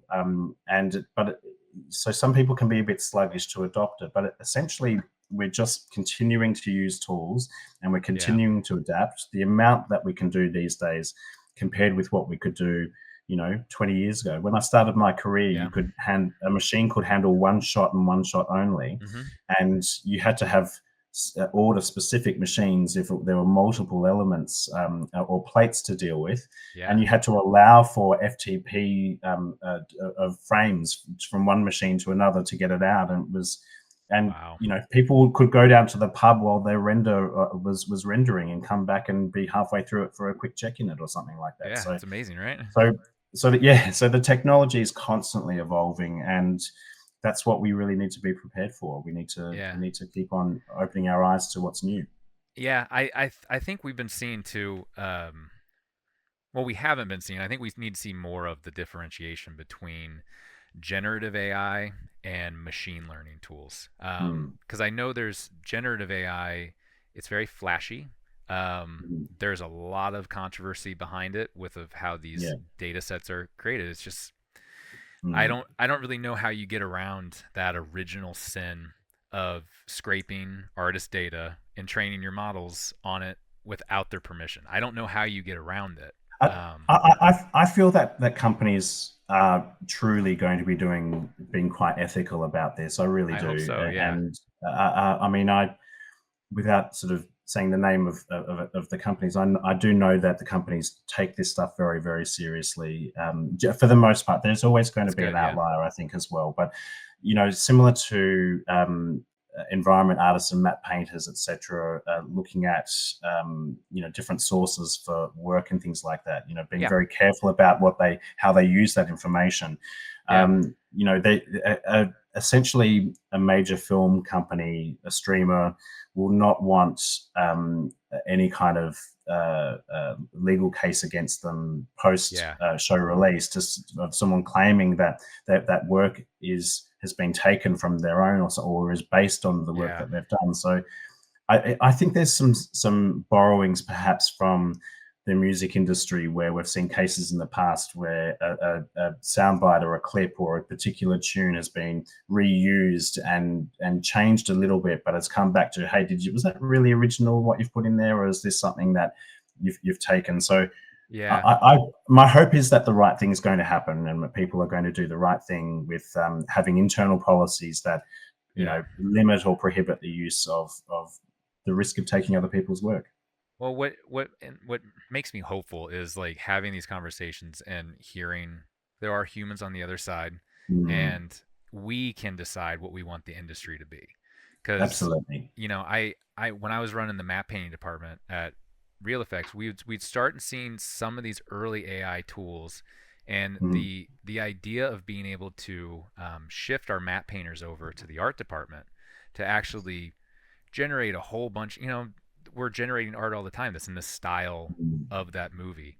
Wouldn't it be neat if we could take that art book and then rapidly start generating these skies that take, sometimes months, to get like yeah. perfect? Wouldn't that be neat? I think that'd be really cool to see ethical uses like that Mm, going forward and not get scared from it, because there is that trepidation. Do I come out as an AI artist to stay relevant? Am I going to get blacklisted, by my community if I say I'm interested in the AI tools? There's this weird fear I've never is seen there? before. Uh, I mean, I hope that that's not the case. That people feel that they'll be blacklisted. I mean, it's Maybe not by you the know studios, but by like their friends the in the community. industry, because we definitely like to hire our friends. Yeah. That's usually how you get jobs. Is I have a friend at Mm, another studio, so there's that worry that if yeah. I put myself out there, if I show some interest, how is the community going to react? That's definitely I, out there. I think it's inevitable that people will be creating art through and never before seen images through these tools, and I think there is a particular beauty about some of that stuff. It Yeah, can be, but if they're still an artist, but they're using different tools and different paintbrushes to create that work. I can't see it being too detrimental. I think there will always, unfortunately, be voices that try and shoot people down in flames and say, you're promoting this. The machines are going to be taking over and everything stay like off of that. But Reddit. Yeah. okay, I will. Thanks. I appreciate that advice. Um, but it's. I just think. I mean, there's so many examples in history from photography of Yeah, moving it to was going to kill digital painting. to typewriters to word processors and Yeah, different types of tools that we're constantly being able to achieve a lot more. And perhaps there's elements of being able to understand how to use aspects. And no way an expert at all. Honestly, there's people that know far more about this stuff than I do. But there can be starting points through all of this stuff that still require yeah, humans to think about what they're doing. it's a very And we important get part. Yeah, inspiration from different areas. So yeah, I don't yeah. know. It's a tricky one. I don't mean to upset anyone out there, but I'm not. I'm No, not no. against using it, and I think it's important that people adapt in some way, and I, we're in control. Yeah, and I feel like it'd be disingenuous if people don't talk about it, because I Yeah, mean, true. everybody knows you can't avoid it. Like, most of my Yeah, job during the day is like to keep up with what's going yeah. on. Mm. So I appreciate your take on that. God, we really appreciate your time. This is already an Oh, hour in, okay. so we'll wrap up with one more, and I can let you get on with your Sure. day. It's a biggie. Are you ready? Okay, I'm sitting down. Oh, thank goodness. How do you feel about remote candidates? What's the Great, future great like? talking to you. Oh no, see, he's done. That's it. What's the future like? Is it? I mean, we saw that boom after COVID. Everybody had to be Mm, a remote candidate. yeah, Then we saw that pullback where, yeah. for various reasons, tax subsidies, um, certain people just honestly just missing being in person. I personally do Mm, that water cooler stuff. yeah, Um, definitely. what's the future look like for remote candidates? More opportunities or less or I think this has got TBD? a long way to play out, and I Yeah, think it involves again that crystal ball that's broken at the moment because there are so many. I'm actually really on the fence with it. I can totally see both sides of the equation, I and am I can too. see Yeah, for different roles, in person's much more important than others. I think yeah. Or if you're hybrid. That's a whole other thing or too. hybrid, Yeah. exactly. I think if you're a programmer who needs to get stuck into their world, you can get away with being remote quite comfortably. If you're a VFX supervisor and a producer that you need to collaborate together and work in the Mm-hmm. same room and then go and speak to humans and sit in dailies together and do over the shoulders with people. I think there's still really huge value in those aspects. I I've agree. always been a fan of people getting up and talking, moving around the facility. I think it's, for me, the biggest detractor is the the barriers of people working globally are still there, and I would like more people to have that opportunity to not have to move and Yeah. relocate an entire family. The industry is a lot more mature than it was, 20 years ago, where we're older, we've got kids, etc. In many instances, and I think it's harder for me to say to someone, okay, so how about moving across to the other side of the world? Yeah. Well, hang on, I've been working remote for the last 3 years. Why do I need to do that? Because the studio really wants you in-house. It's part of the culture and things like that. I Yeah. think it's harder to sell at the moment. So it's, for me, a studio offering hybrid is going to be best placed out of absolutely all of them, that they Yeah. can find those mechanisms to work with people in different parts of the world, look after them really well, and try and, aspects of maintaining their culture can become challenging, their social elements. Mm-hmm.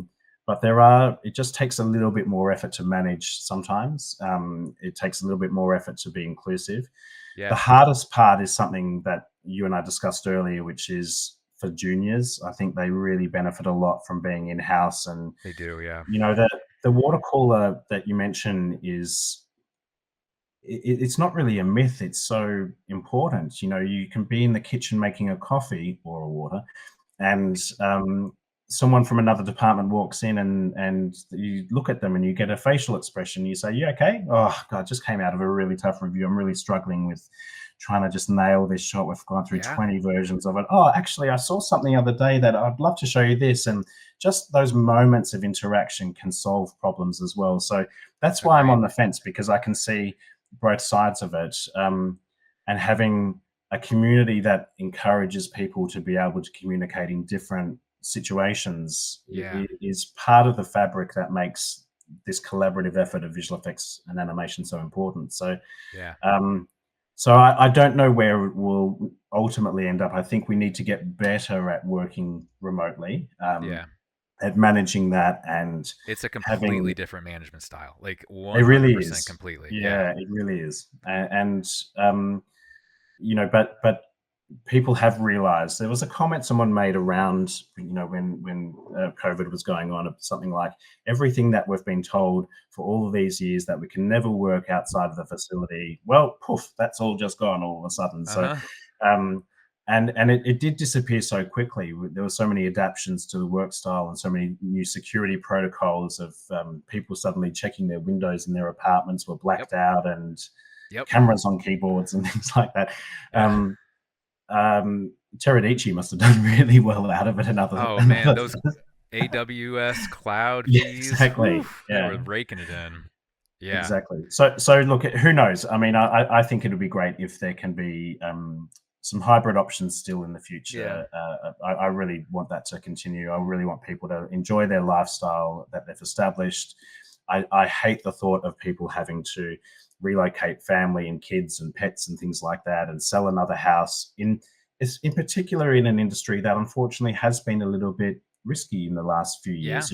It's, if you've just moved across from one part of the world to another and you were hit by COVID, only then to be moved to another part to be hit by the result of industrial action, then you're going to be a little bit reluctant to do it again, and you're going to want that certainty. And so the company has a huge responsibility to provide that certainty of stability. So Yeah. um, a nice opening is to work perhaps hybrid and get to know each other for a period of time, and then entertain ideas. Hey, listen, we love working with you. It's been super amazing. Yeah. We'd love you to be part of this community. Any chance you could come and work for us more closely, or something like that. So Yeah. Yeah. tough. It is tough. It's we've Mm, talked a lot on the boards, like, should junior artists not be eligible for remote artists at all? Like, mm, should you have to require that mentorship? They have to be in person for that mentorship, because yeah. a tagline I love is, somebody made a T-shirt that said, "Be the senior you always wanted as a junior," and Oh, great. Love that, that. like, rang so true. Wow. And that mentorship is just incredibly important to grow that Yeah, next generation of VFX artists that are going definitely. to work in Definitely. this. industry, whatever it looks like, because Mm. it's going to look different. I, It's not I going I to look like really, the same. I absolutely love that statement, and it for me encompasses the aspect of the people in recruitment and human resources teams being able to ensure that those systems are set up for, if they are working with people remote, that they are actively checking in. Have you done not just your shot review with your juniors, but have you Yeah, actually taken that time out for a coffee to say, how are you getting on, how things, what are you struggling with, yeah, what have your wins been this week, what can I do to help you further? Please, the ask me anything opportunity. um, so i important. mean maybe we should look at things like uh, investing more in the professional mentorship schemes as recruiters and people who are leaders in the industry, to say, if you've always been interested in asking someone questions, but it's a bit daunting to do it in front of your peers, then Sure. trying to find some we've got a responsibility as well to provide some other mechanisms for that, to Yeah. help people out. Well, and different we've all learned too, like I mean, I've been blessed to work with a lot of incredibly brilliant and slightly crazy artists most of my life, well Yeah. before we ever heard the term like neurodivergent, Oh or yeah. we're aware of really like the struggles a lot of people have, like socially, in certain Mm, situations. It is hard yeah. for some people to raise their hand and ask the question. um, Hmm. so it's definitely important for us to foster an environment that everybody can Yeah. feel free to ask, anything that they I, want. And and I think the next phase of uh, leadership and management is would be really foolish not to take advantage of, yeah, or acknowledge that our industry does have people, like every industry has people that are, have got neurodivergent backgrounds and traits. yeah, And I think there's so much to be learned and loved from working with the range of people. You don't want the yeah, homogenous same hires. You do want diversity of thought, and so working with people that have got neurodivergent backgrounds, they should, if you're out there and you're concerned about how anything, be confident that your skills are well loved and yeah, needed by many companies. I think so. yeah. I could not agree Management, I more. think, needs to embrace a lot more of, and find ways to be supportive and not Yeah. dismissive, and take it on board. I would love to see that change in the, well, I don't Yeah. know if it's a change, honestly. Like, I've always found VFX to be a very welcoming, and like Yeah. It I'm has a been. You're right. yeah, it really, and I hope we continue that, and that Mm. COVID didn't rob us of it. It might have robbed us a little bit more of the community that hopefully we can do Mm. our part to kind of keep together. But they've always been very welcoming. I mean, I'm a colorblind ADHD compositor.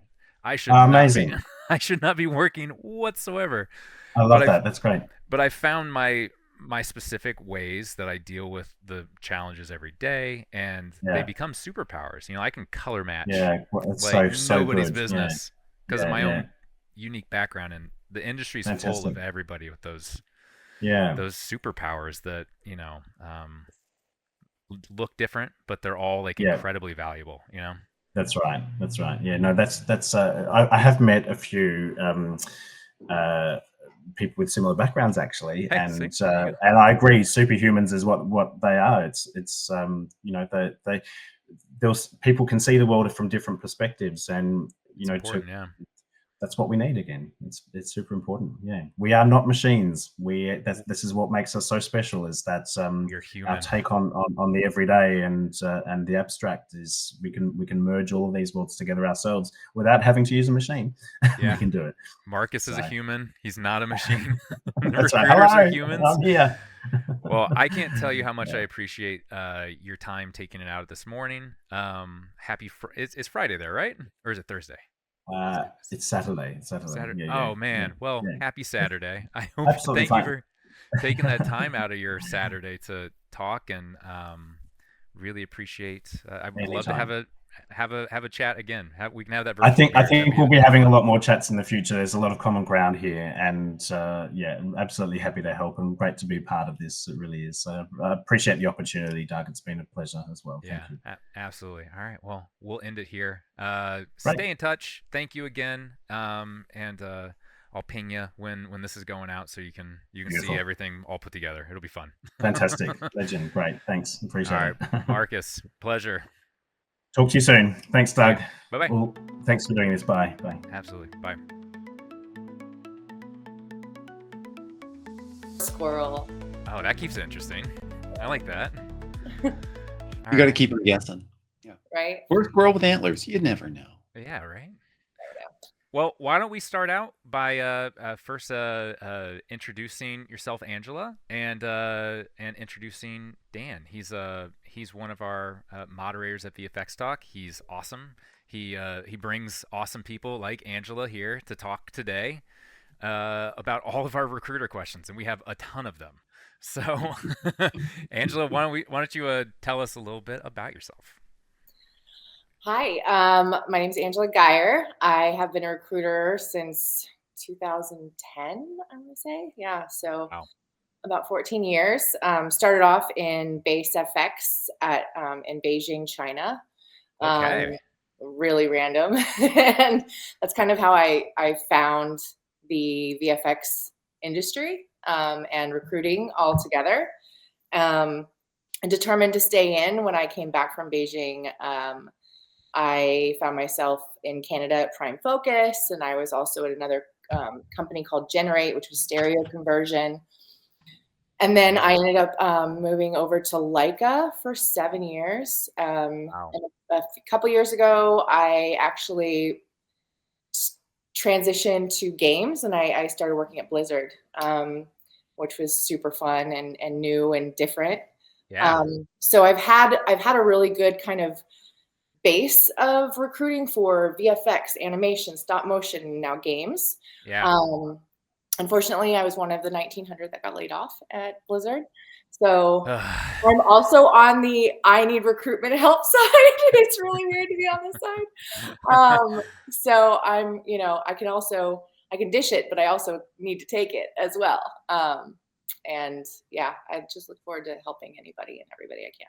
Yeah, that was one of the things I was so excited about when Dan brought up. I was like, hey, I know somebody really great that you have a background in both VFX games and VFX animation, because we've had a lot of one of the biggest questions that we've had early on when we first pitched this idea of let's get a recruiter Q&A.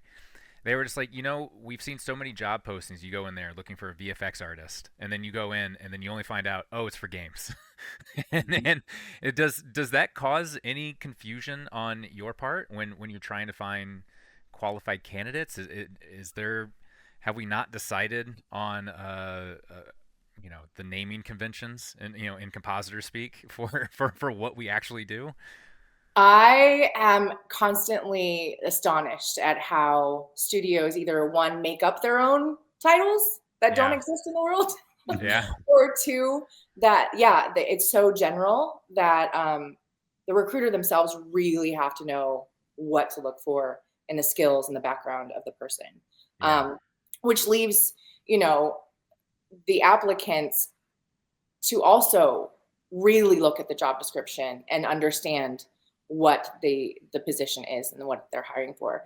Before I got into games, I was under the impression that, so easy to move back and forth, but wow, no, so different.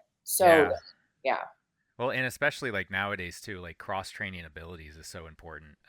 I know there's a lot of, VFXers that have been out of work for a year. So, we're creative, and we we look for how can we apply these skills in other industries. So you are seeing a lot of that at least early on, that exodus to gaming, until gaming got hit too. It's just been a really rough year. How are you doing? How are you handling? Because you're just mentioning you're also on the lookout for all of this. What is it like to look for work as a recruiter? Yeah, because you see through all the facades. It's really hard. I mean, you start to be like the imposter syndrome, is my resume good enough? And knowing that there's just so much competition out there, because mostly recruiters were let go. And there's not a lot of recruiter positions out there. So you're really having to kind of set yourself apart.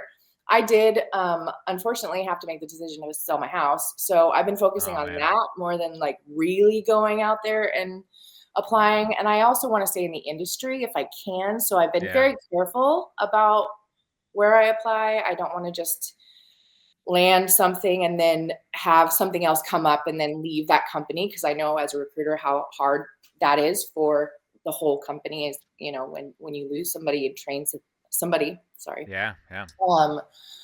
But it's on the recruiter side, being on this side, it's interesting knowing the laws, like the HR laws.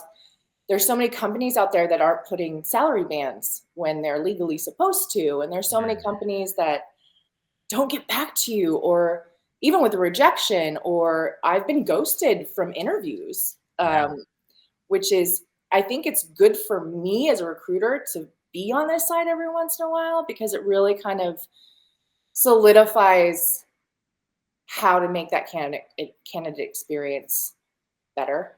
Yeah. And really how it feels, you know, to not get that amazing experience that I try to give to everybody. But, you know, we're not perfect. There's always thousands and thousands of people to get back to, and you just can't with everybody, unfortunately. But it's a good thing to be on this side and be reminded. It's it is true. always good to be reminded. Yeah.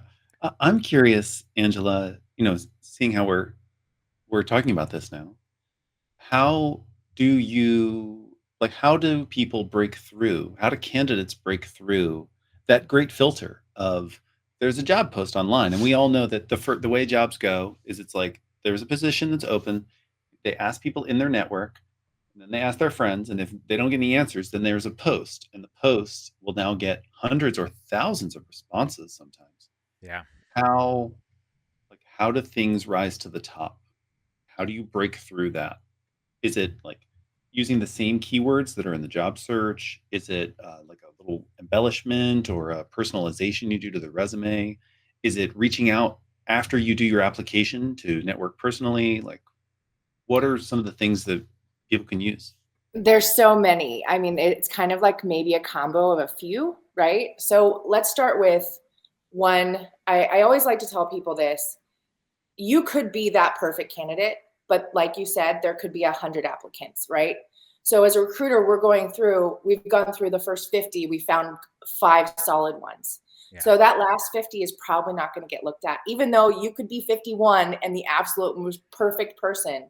Unfortunately, time constraints and the fact that we're probably looking for many, many positions and many applicants in each of those positions, we have to kind of, you know, prioritize our time. So just because you don't get it doesn't mean that you weren't that perfect applicant. Somebody else that was just as good or, you know, applied sooner. So that's one thing you kind of have to look at. Second is, I don't think there's really anything like a fancy resume or scratch and sniff or like colors or something. We haven't thought about that, Dan. Scratch and sniff stickers. Oh, back in the old days. I think, you know, definitely having a resume in the right format where it kind of just stands out, where you have those keywords. You know, a lot of people like to write long descriptions under each position about what they did, paragraphs. We're not looking for that. We're looking for, you know, maybe as a compositor, like, do you roto as well? Or, you know, what kind of software do you use that matches the job description? And how many years of experience do you have? Those are the main things that we look at. For artists specifically, I rarely look at resumes. I go straight to the reel. And then if I want to know more, I'll go back and look at the resume. But the resumes are second. Never look at a cover letter for artists, really, ever, unless it's like super close between two, or if it's like more, you know, junior intern kind of, to see really what they want to do, because a lot of them kind of try to do everything, and we try to narrow it down to if they're really passionate about this one thing. Following up, I right now, as I'm looking for jobs, I'm always trying to connect with the person that posted the job, just to show them that, hey, I am looking. I have that open to work thing, and maybe they might get interested and see that.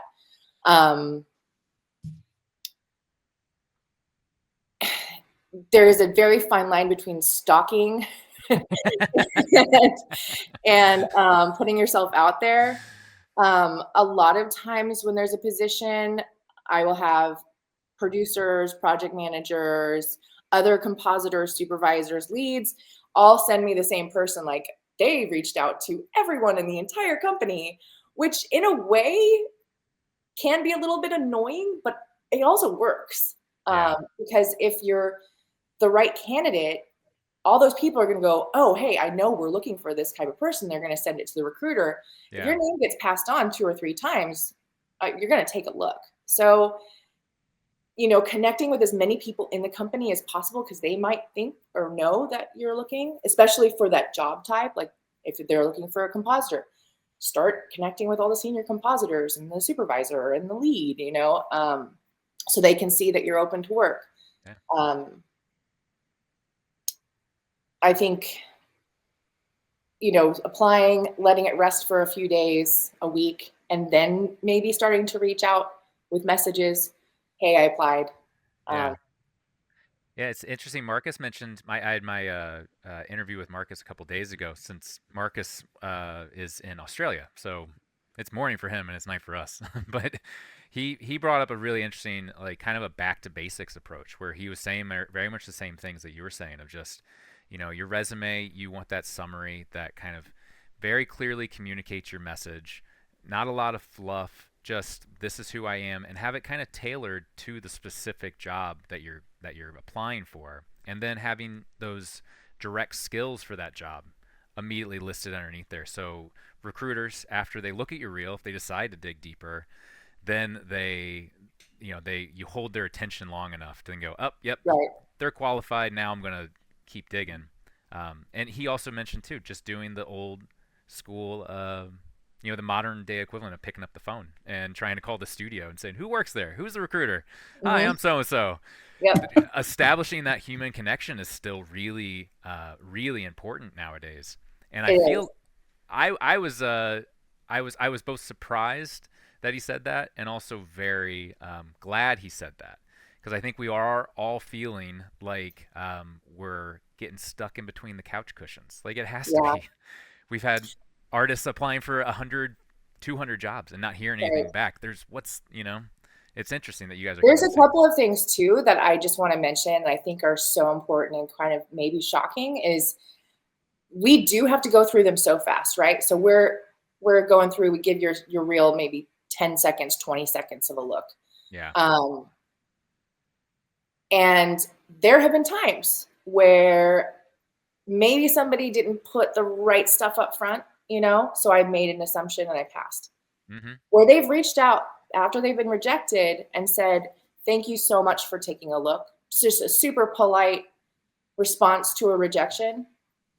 And, I feel like I am qualified for this. I've done this and this and this. Can you possibly tell me why? Ask for feedback. Now, we're not always able to give feedback to everybody. Yeah.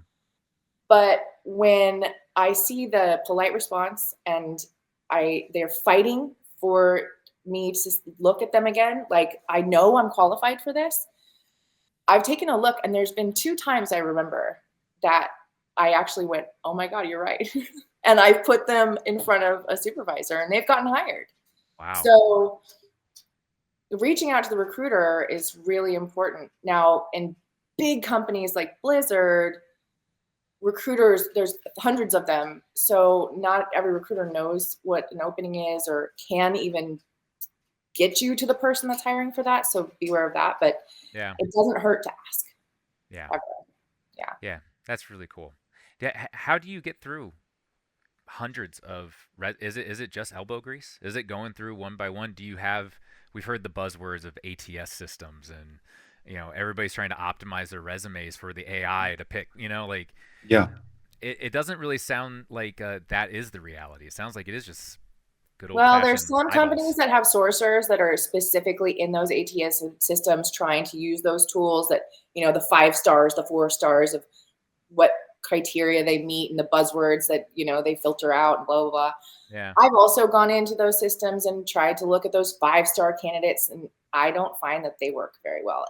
And I think specifically for artistic positions, they just can't, you know, like, because you can put all the buzzwords in there, but you can also be right out of school if we're looking for a senior, right? So it really comes down to the real. And I think, you know, your reel is first and foremost the most important thing ever.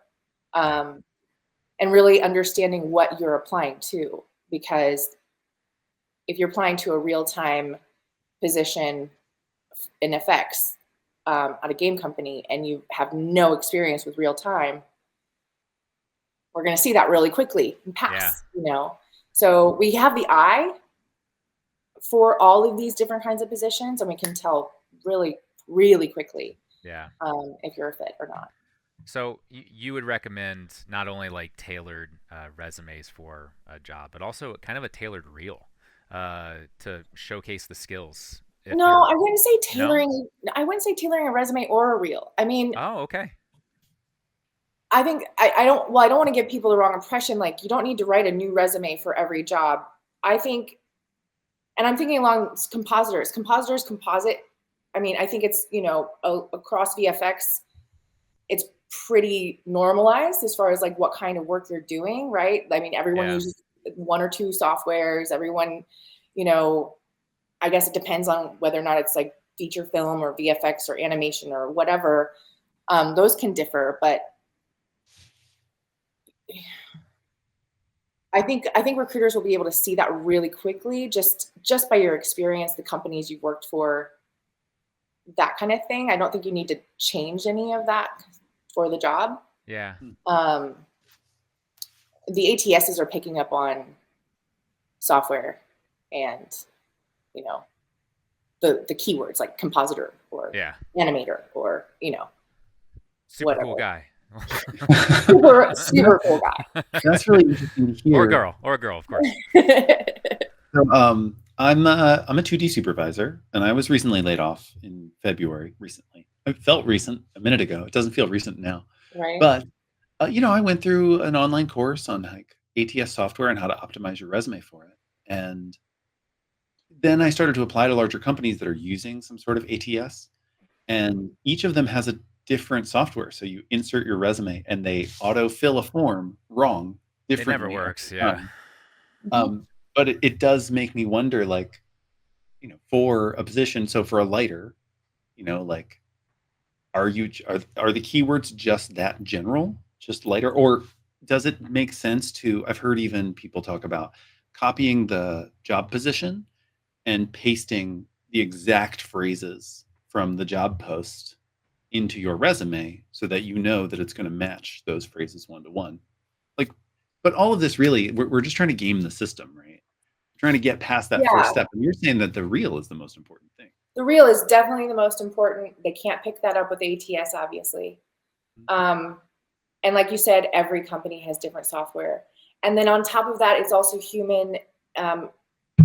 It's necessary to have a human create the parameters the ATS is looking for. So when we're putting up a job description, you know, we used at Blizzard, we used Eightfold and another horrible software. I can't remember. Workday. We used Workday, and so you input it, but in Eightfold, where all the sourcers would, you know, go in and look at candidates that had applied it before, and like, you know, using all those parameters.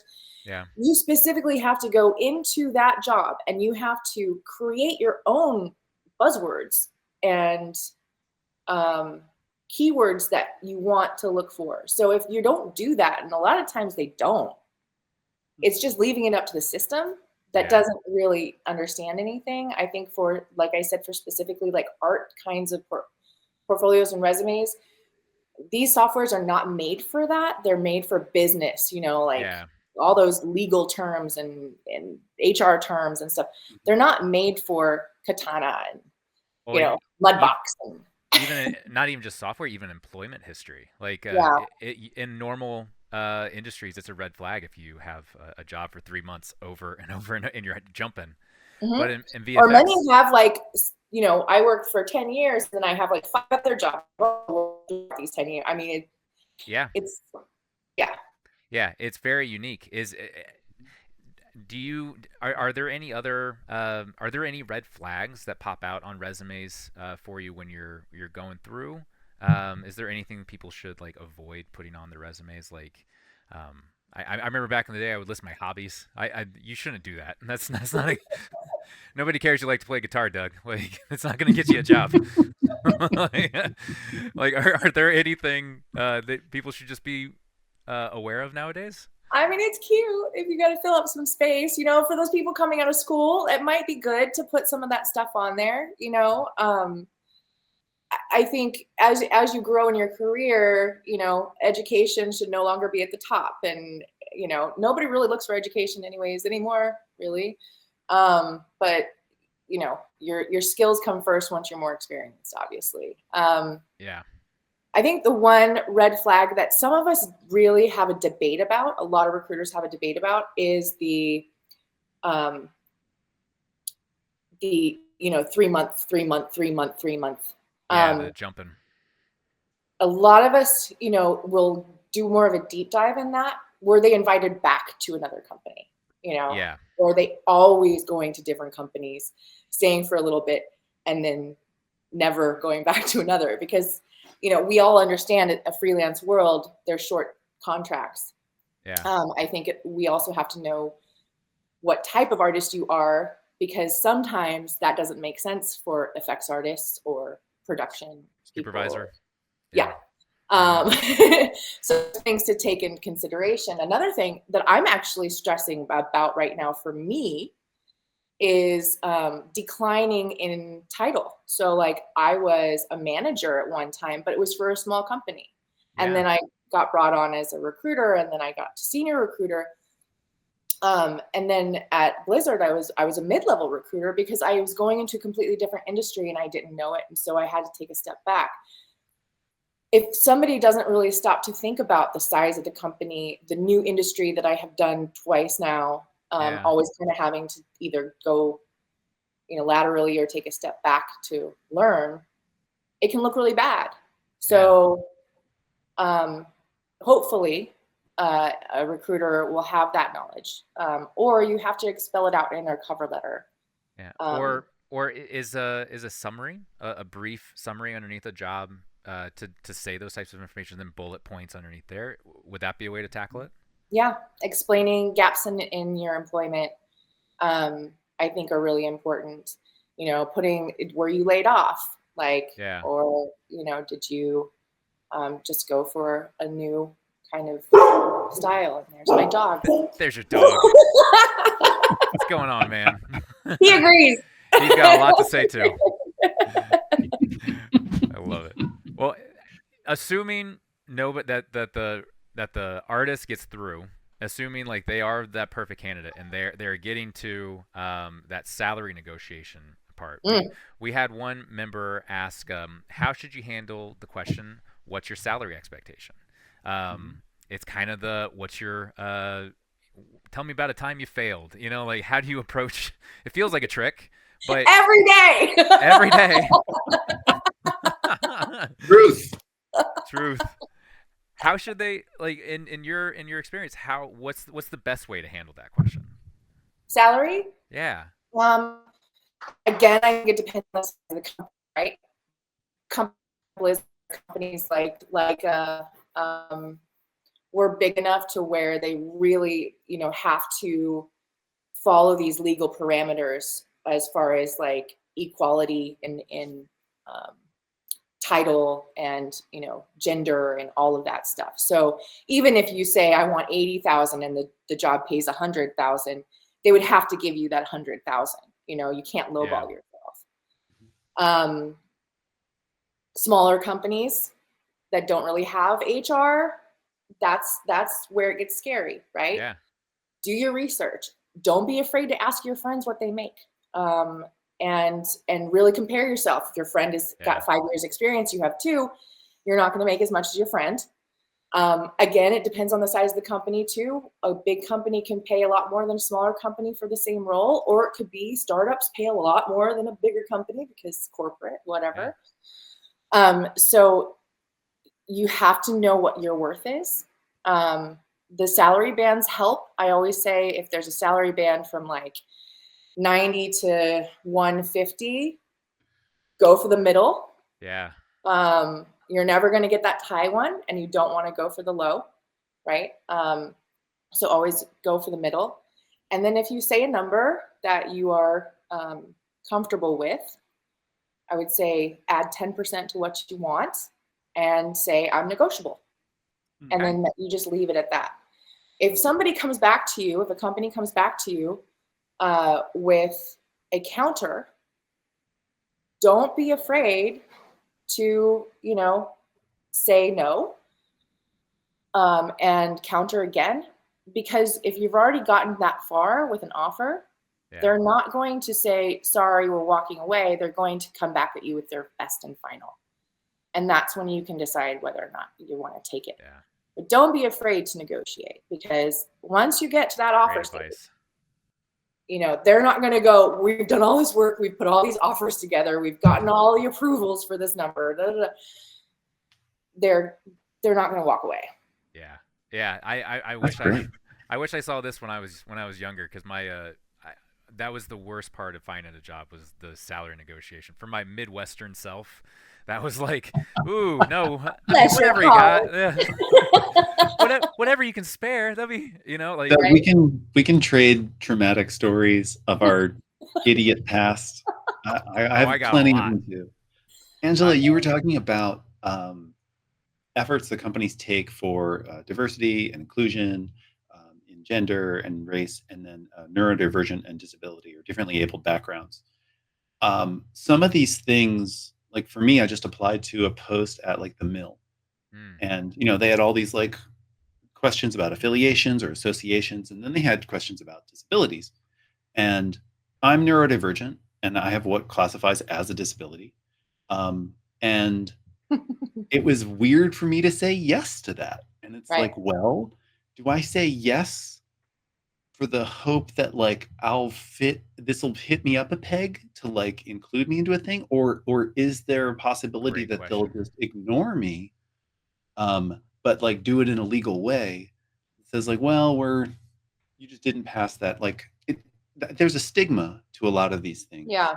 And granted, like those forms are there for very good reason now. Like, so it's not just all like cis white dudes at every job, which is needed. There's a lot of that's a good change.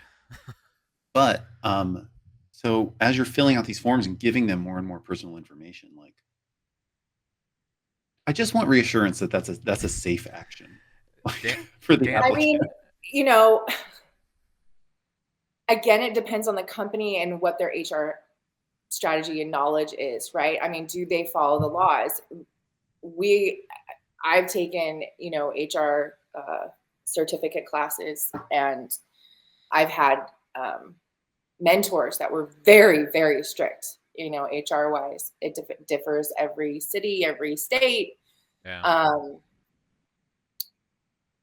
I think you should feel safe.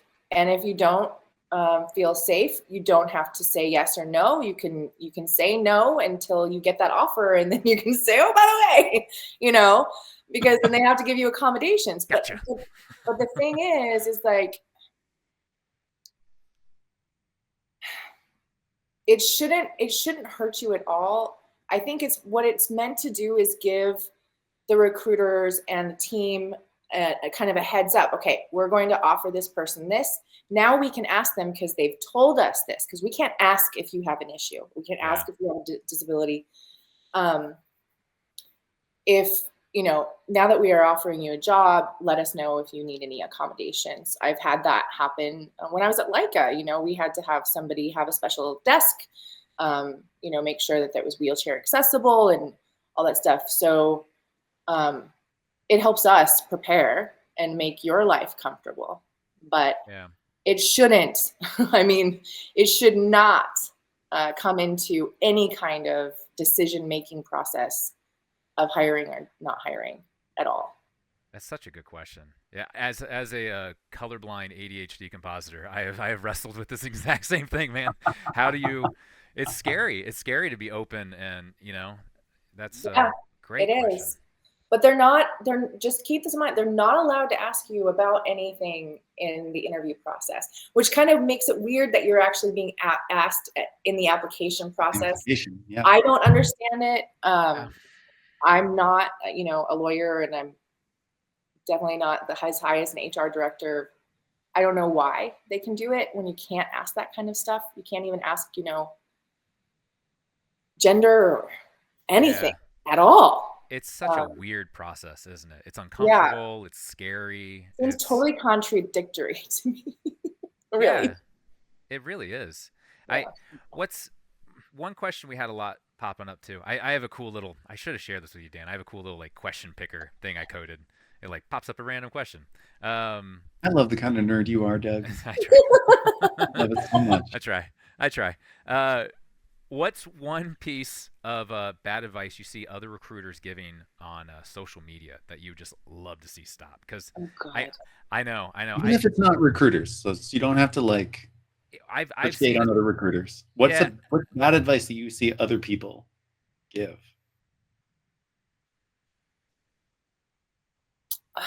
That's hard. I know. I have to think about this. That it's gonna be a personal response. Like every recruiter is going to be different, just like every applicant is different. Every company, every culture of every company is different. Yeah. So there's no blanket everything, but is there a thing that you wish you would never see again? Yeah. In applications, kind of like the myth of the one-page resume. I mean, I remember I was always told that if you can't put it in one page, cut it. I can't believe people still believe that. I know. That was back when you had to print your stupid thing and somebody had to pile it on their desk. Marcus, I'm so excited for you guys to see our part one with Marcus, because he had these really, that was one thing he brought up, and I was like, that's such a good point. I see that all the time, and I don't think it's accurate, No, blow it away. I mean, you don't want 10 pages because we do have to print out sometimes production managers or supervisors or leads want to have a printed out copy. Yeah. So they will print it out, but don't go crazy, but 2 pages is totally fine, and you should be able to fit everything. Yeah. Unless you've got 30 years on you and you've worked at every single one. Yeah. just put to be continued at the end of your second page. Say see LinkedIn or something. I like that. As far as things I wish I would never see again. God.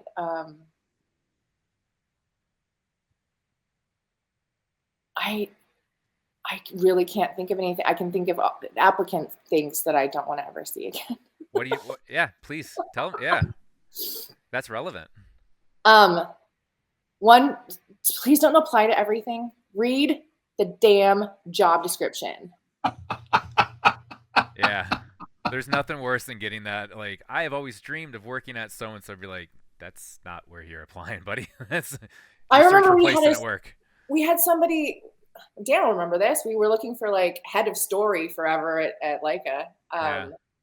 I had somebody send pencil drawn boxes with stick figures in them, applying for the head of story. That's some gumption. I've had people apply with their cat. Their cat applied for them. I've also had lots of helicopter parents send me pictures of their kid and beg for me to hire them because they're such a good kid. So those kinds of things I never want to see again. Don't let your parents apply for you. Don't have your cats apply for you. And make sure that when you're applying that you have the experience that they're asking for. Now, caveat to that. Yeah, this is good. Right? Yeah.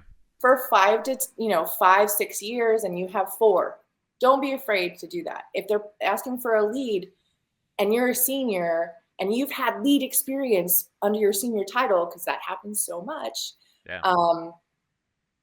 apply and tell them why you're applying and the kind of experience that you've had to take on because your lead left on maternity leave or on vacation for 3 months, and you had to take over the whole team. So you had that lead experience. Those are the times when you really want to tell your story.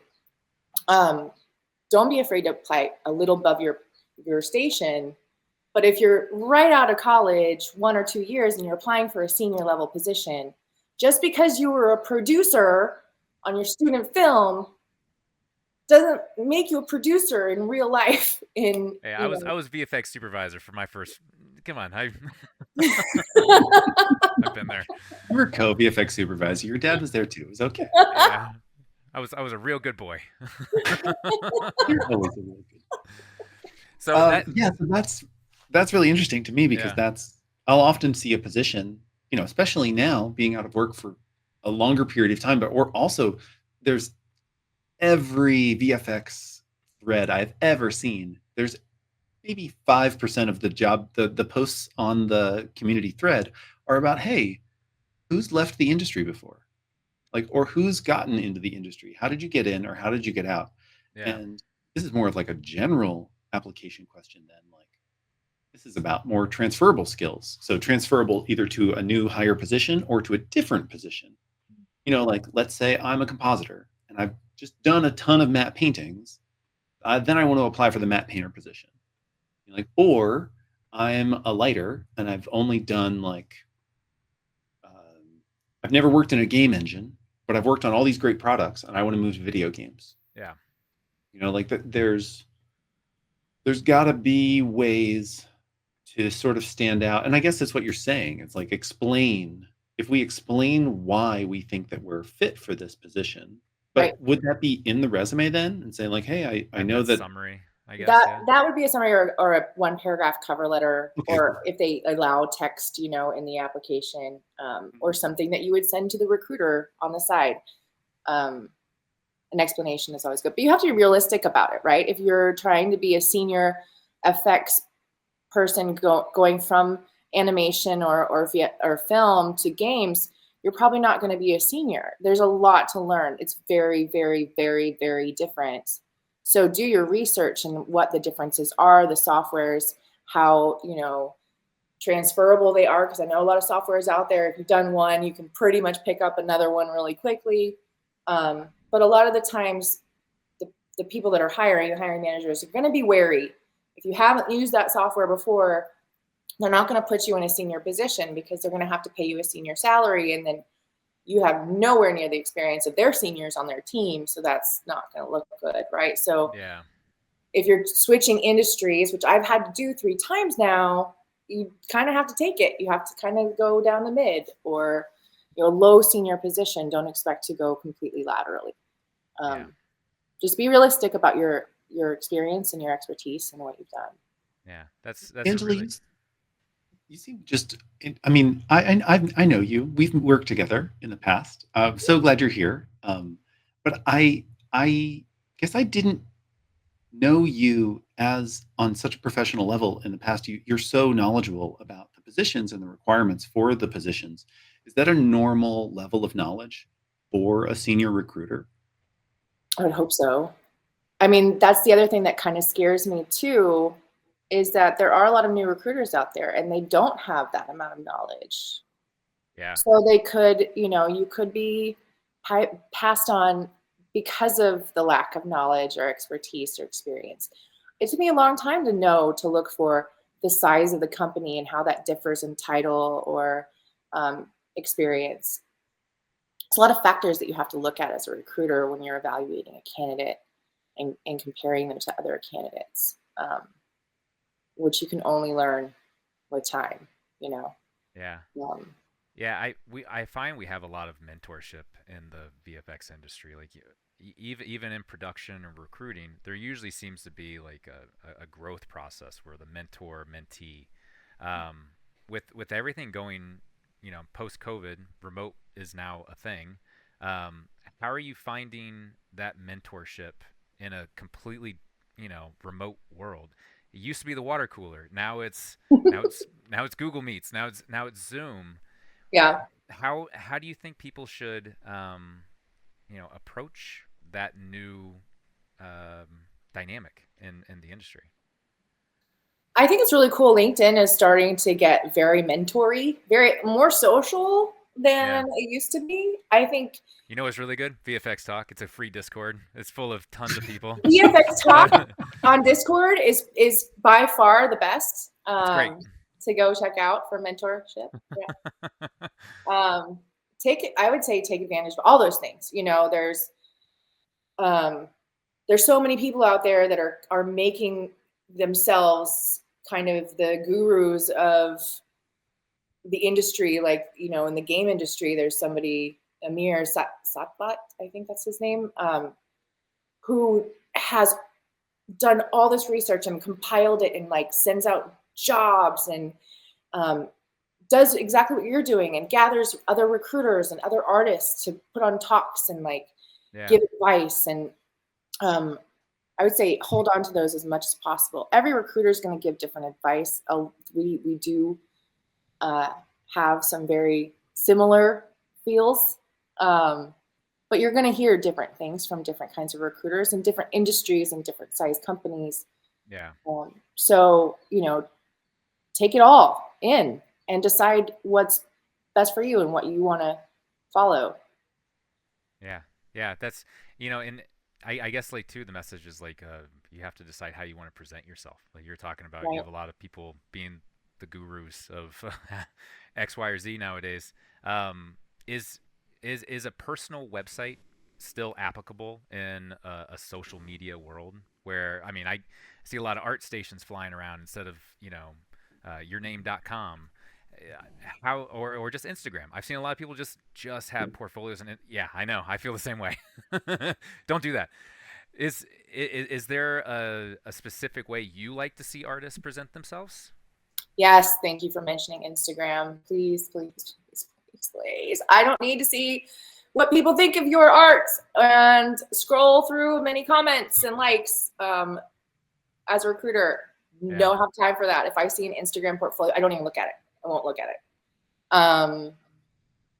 Yes, personal websites are great because you can tailor them to exactly what you have. You know, certain artists have like modelers, texture artists, you know, they can have like different tabs and like they can put all their different kinds of things on there. Their, you know, personal art, which I think is always great to have as an artist because you're always working for somebody else and doing their stuff. And we want to see what you do, what you're passionate about. I think that is a huge thing. ArtStation, love ArtStation, you know, you can have all of them if you want. But yeah, I think as long as it's organized and it displays your skills, please do it. That's great. That's opens. Yeah, thank you. I think this opens a bigger question too, which is you talk about how little time you have to look at applicants. You know, you're talking about the first 10 to 15 seconds of your reel, which makes me feel like I need to re-edit my demo reel right now. You don't, though. You're perfect, Dan. But go on. I'll no, but how much of a dive, like when you've whittled it down to, let's say 20 candidates or 10 candidates, how much of a social media dive or investigation do you then do into those people if no one at your company already knows them? You don't. I avoid that at all costs. It can get into very sketchy territory. LinkedIn. I guess that's what I mean. ArtStation. That's pretty much it. You don't want to put any judgments or any kind of anything. You just want to look at the skill set, the experience, and the art. That's it. Get to the heart of it as quick as possible. But another caveat, I am one person. I know a lot of recruiters that feel the same way, but not all people feel that way. So be safe, lock down all your social media, make it all private, just in case, because not everybody is like me. It's true. Is there a downside to applying to a company multiple times? Like and I'm not saying like every week, but I mean, if there's another position that opens up, you apply again. Oh my God, please do. I encourage everybody to do that because, like I said in the beginning, you could be 51 out of the 50 that we looked at, right? Yeah. And you just never know if a second position tomorrow is going to open up and you would have been that perfect one and you get the job, right? A lot of times that happens. But don't apply to everything. Apply to things that fit your skill set. And we had people apply for 5 or 6 years at LAIKA over and over. When it's a good company, competition is fierce. And you might have been the second runner up, a couple of times. There's just that one person that's a little bit better all the time. Yeah. Don't stop applying to your dream job. Don't ever, Don't give up. Don't give up ever. So I guess we shouldn't believe the we'll keep your resume on file for future positions and just kind of hope to those sheets. But should you expect the recruiter to do that work, to then pull out of the candidate pool, or is it about making it as easy as possible for recruiters since they have so much work to do? There's some seller people that I definitely will have conversations with and definitely keep them in mind. Remember, stop it. Sorry. And see, we're all human. We're all people. We've got dogs barking.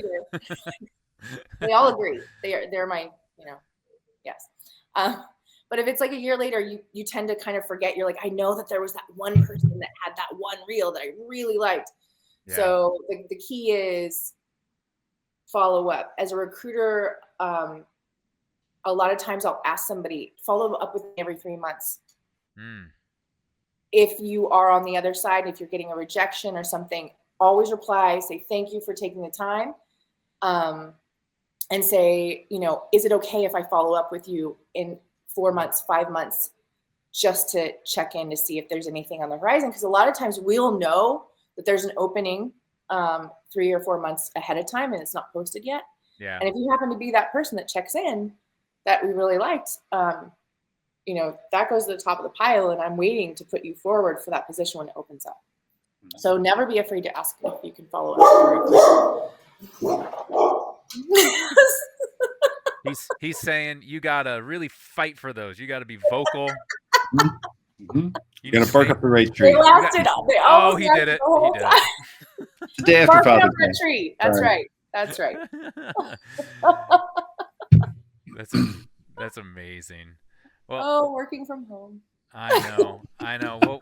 Well, we could talk about this forever and ever. I'd like to open it up for a last couple questions.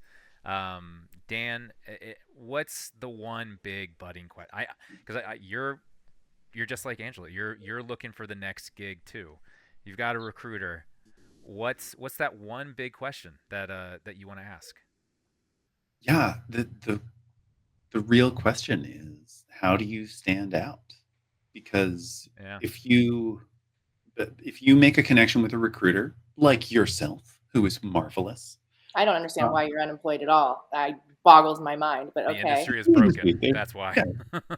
Hire this man. Stop. There's so many fabulous candidates all over. Let's just represent them with our best faces. How do you stand out? Like, if you befriend or connect with a recruiter, like, how much say does that recruiter have? Like, how do you stand out? Is it just really like doing that legwork of making people aware that you exist?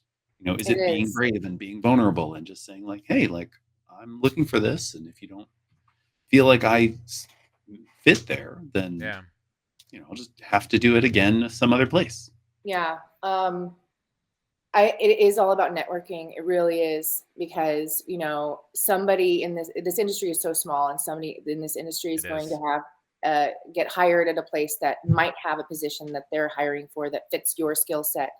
And really, you got to keep on top of where the companies are, what they're doing, putting in I use LinkedIn for pretty much everything, putting in those job searches and those, send me a notification kind of thing, everything that's happening in that company for that kind of position, and checking every day, constantly connecting with people that work in those companies. and being genuine. You know, I think a lot of times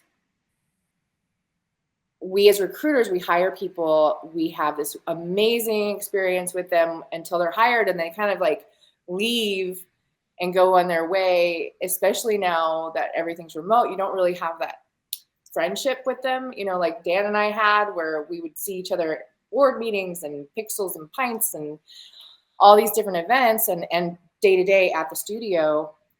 It kind of binds you together a lot easier to be able to remember somebody when something comes up. Yeah. And recruiters know a lot of people and they know a lot of talent, but there's very few people that keep that connection that's genuine. You don't want to just reach out every time you're in trouble or need a job, you know, like connect on a human level. Say hi, how are you? Hey, I haven't talked to you in 3 years. Can I have a job? You know, like, I think that human connection is pretty much what's missing. We just need to do better at networking with people in a genuine way. Yeah. You know, that's such a great question, Dan, and it kind of speaks to the fact that like we are in this kind of new uncharted territory of post-COVID, now post-strikes. Like I mean, we went from peak visual effects in 2022 where it was insanely busy to then dead stop, hit a wall, and you know, how these questions kind of pop up. It almost seems like you need to be a new type of VFX artist who is used to this remote world, has those remote skills, because it is an entirely different skill set to manage a team remotely, to maintain connections in the industry remotely. And you know, it can be exhausting. So I think my final question would be is, do you have any tips, since you're on the job hunt too, how do you stay motivated to keep on LinkedIn, to go to some of those, those echo chambers online that are very negative sometimes, and understandably, because there's a lot of anger out there. How do you stay, you know, that gas in your tank? How do you keep going? It's hard. It's really, really hard. What was so hard in the first couple months was seeing more and more and more roll-offs, and selfishly you're like, oh my God, more competitors. Like, really? Like, now I know them, now I'm against them. Like, you know, I'm gonna be compared to them. Yeah. And now it's kind of taking a turn. I'm seeing a lot more of those, yay, I got a job at blah, blah, blah. I celebrate those, you know, I get happy for those, because that means like, okay, people are starting to hire back, right? Yeah. And the fact that I'm going to run out of money and I'm going to be poor and not be able to buy tequila anymore. I mean, facts, right? Adult you know, it's hard. It really is. And there's a lot of people out there that are open to talking, and I think you got to talk to people. You know, you got to talk to somebody. You got to let it out. You can't just be raw all the time. This industry is nuts. It's crazy. It's up and down, and it's hard. And it's not for the faint of heart, for sure. A lot of people have talked about leaving. You know, a lot of people have. Yeah. But doing these kinds of talks, Dan, is going to get you to stand out, for sure. Being out there, constantly going on LinkedIn, I think, and your Discord blogs and things, and just reminding people that you're still available. Yeah. Because I think you're seeing tons of people going, I'm available. And then you don't know if they get a job or not. They kind of move out into the ethosphere. And I would say every other week, hey, reminder, I'm out here. People forget when they get their job, you know, as a recruiter, I got my job and now I'm focused on this. I'm going to forget everybody that was looking for a job 3 months ago. So you want, just kind of like when you're applying to a job, keep reminding people on LinkedIn that you're looking, because there could be that recruiter that just gets that job, that sees your post and says, oh my gosh, I have something for you, you know. Yeah, that's and be open to different kinds of positions too, you know. Yeah, we're a creative bunch, and I know a lot of people have had to resort to a lot of. I mean, some even just outside the industry, be like an Amazon delivery driver for a few months just to like put things together. My heart goes out to everybody because it's been really tough. But I really want to thank you, Angela, for taking the time out of your job search to so much. help everybody answer some of these questions that I know have been on a lot of people's minds. And it's fun. I would do this every day if I could. Well, we have office hours twice a week. We have all sorts of studio sessions. Come join the boards. We have recruiters on there too. We'd love to have you. I would love to. Yeah, you would be a fabulous addition. Well, to any group, of course, but absolutely, it'd be great to have you there and have your insights, and then also have that same community support you as well. Yeah, it's nice to hire friends. I've always wanted Right? to. I like to hire my friends. Yeah. Oh, for sure. It's nice to know what you're getting. 100%, right? Last question. What kind of dog you got? I have a pit bull and an old English bulldog. Oh my God. My daughter would be freaking out. She loves bulldogs. He is one of a kind. They are, aren't they? I love it. Yeah. Well, thank you again very much. And please stay in touch with everybody. Let us know how you're doing too. Please. Recruiters are people. It's not all machines, you know. I'm always cheering for you, Angela. I'm cheering for you. I'm gonna have to go find a job just so I can like hire a 2D supervisor now. Ditto. Yeah, wherever I'm at, they're gonna be like, "You guys need more recruiters. I know just the one." There you go. And that's how the industry works, right? And that's it really is. It's all a sewing circle. Yeah. Well, thank you again. I hope you have a fantastic night. And Dan, thank you so much for joining and help me host this. Really appreciate all of the mods' help on VFXTalk, all the admins. This was a crazy idea to relaunch all this stuff, and I couldn't do it without you guys. So thank yous all around. I'm humbled. Thank you for choosing me. Thank you for reaching out. Yeah, absolutely. All right. We'll see you guys. Bye. Bye.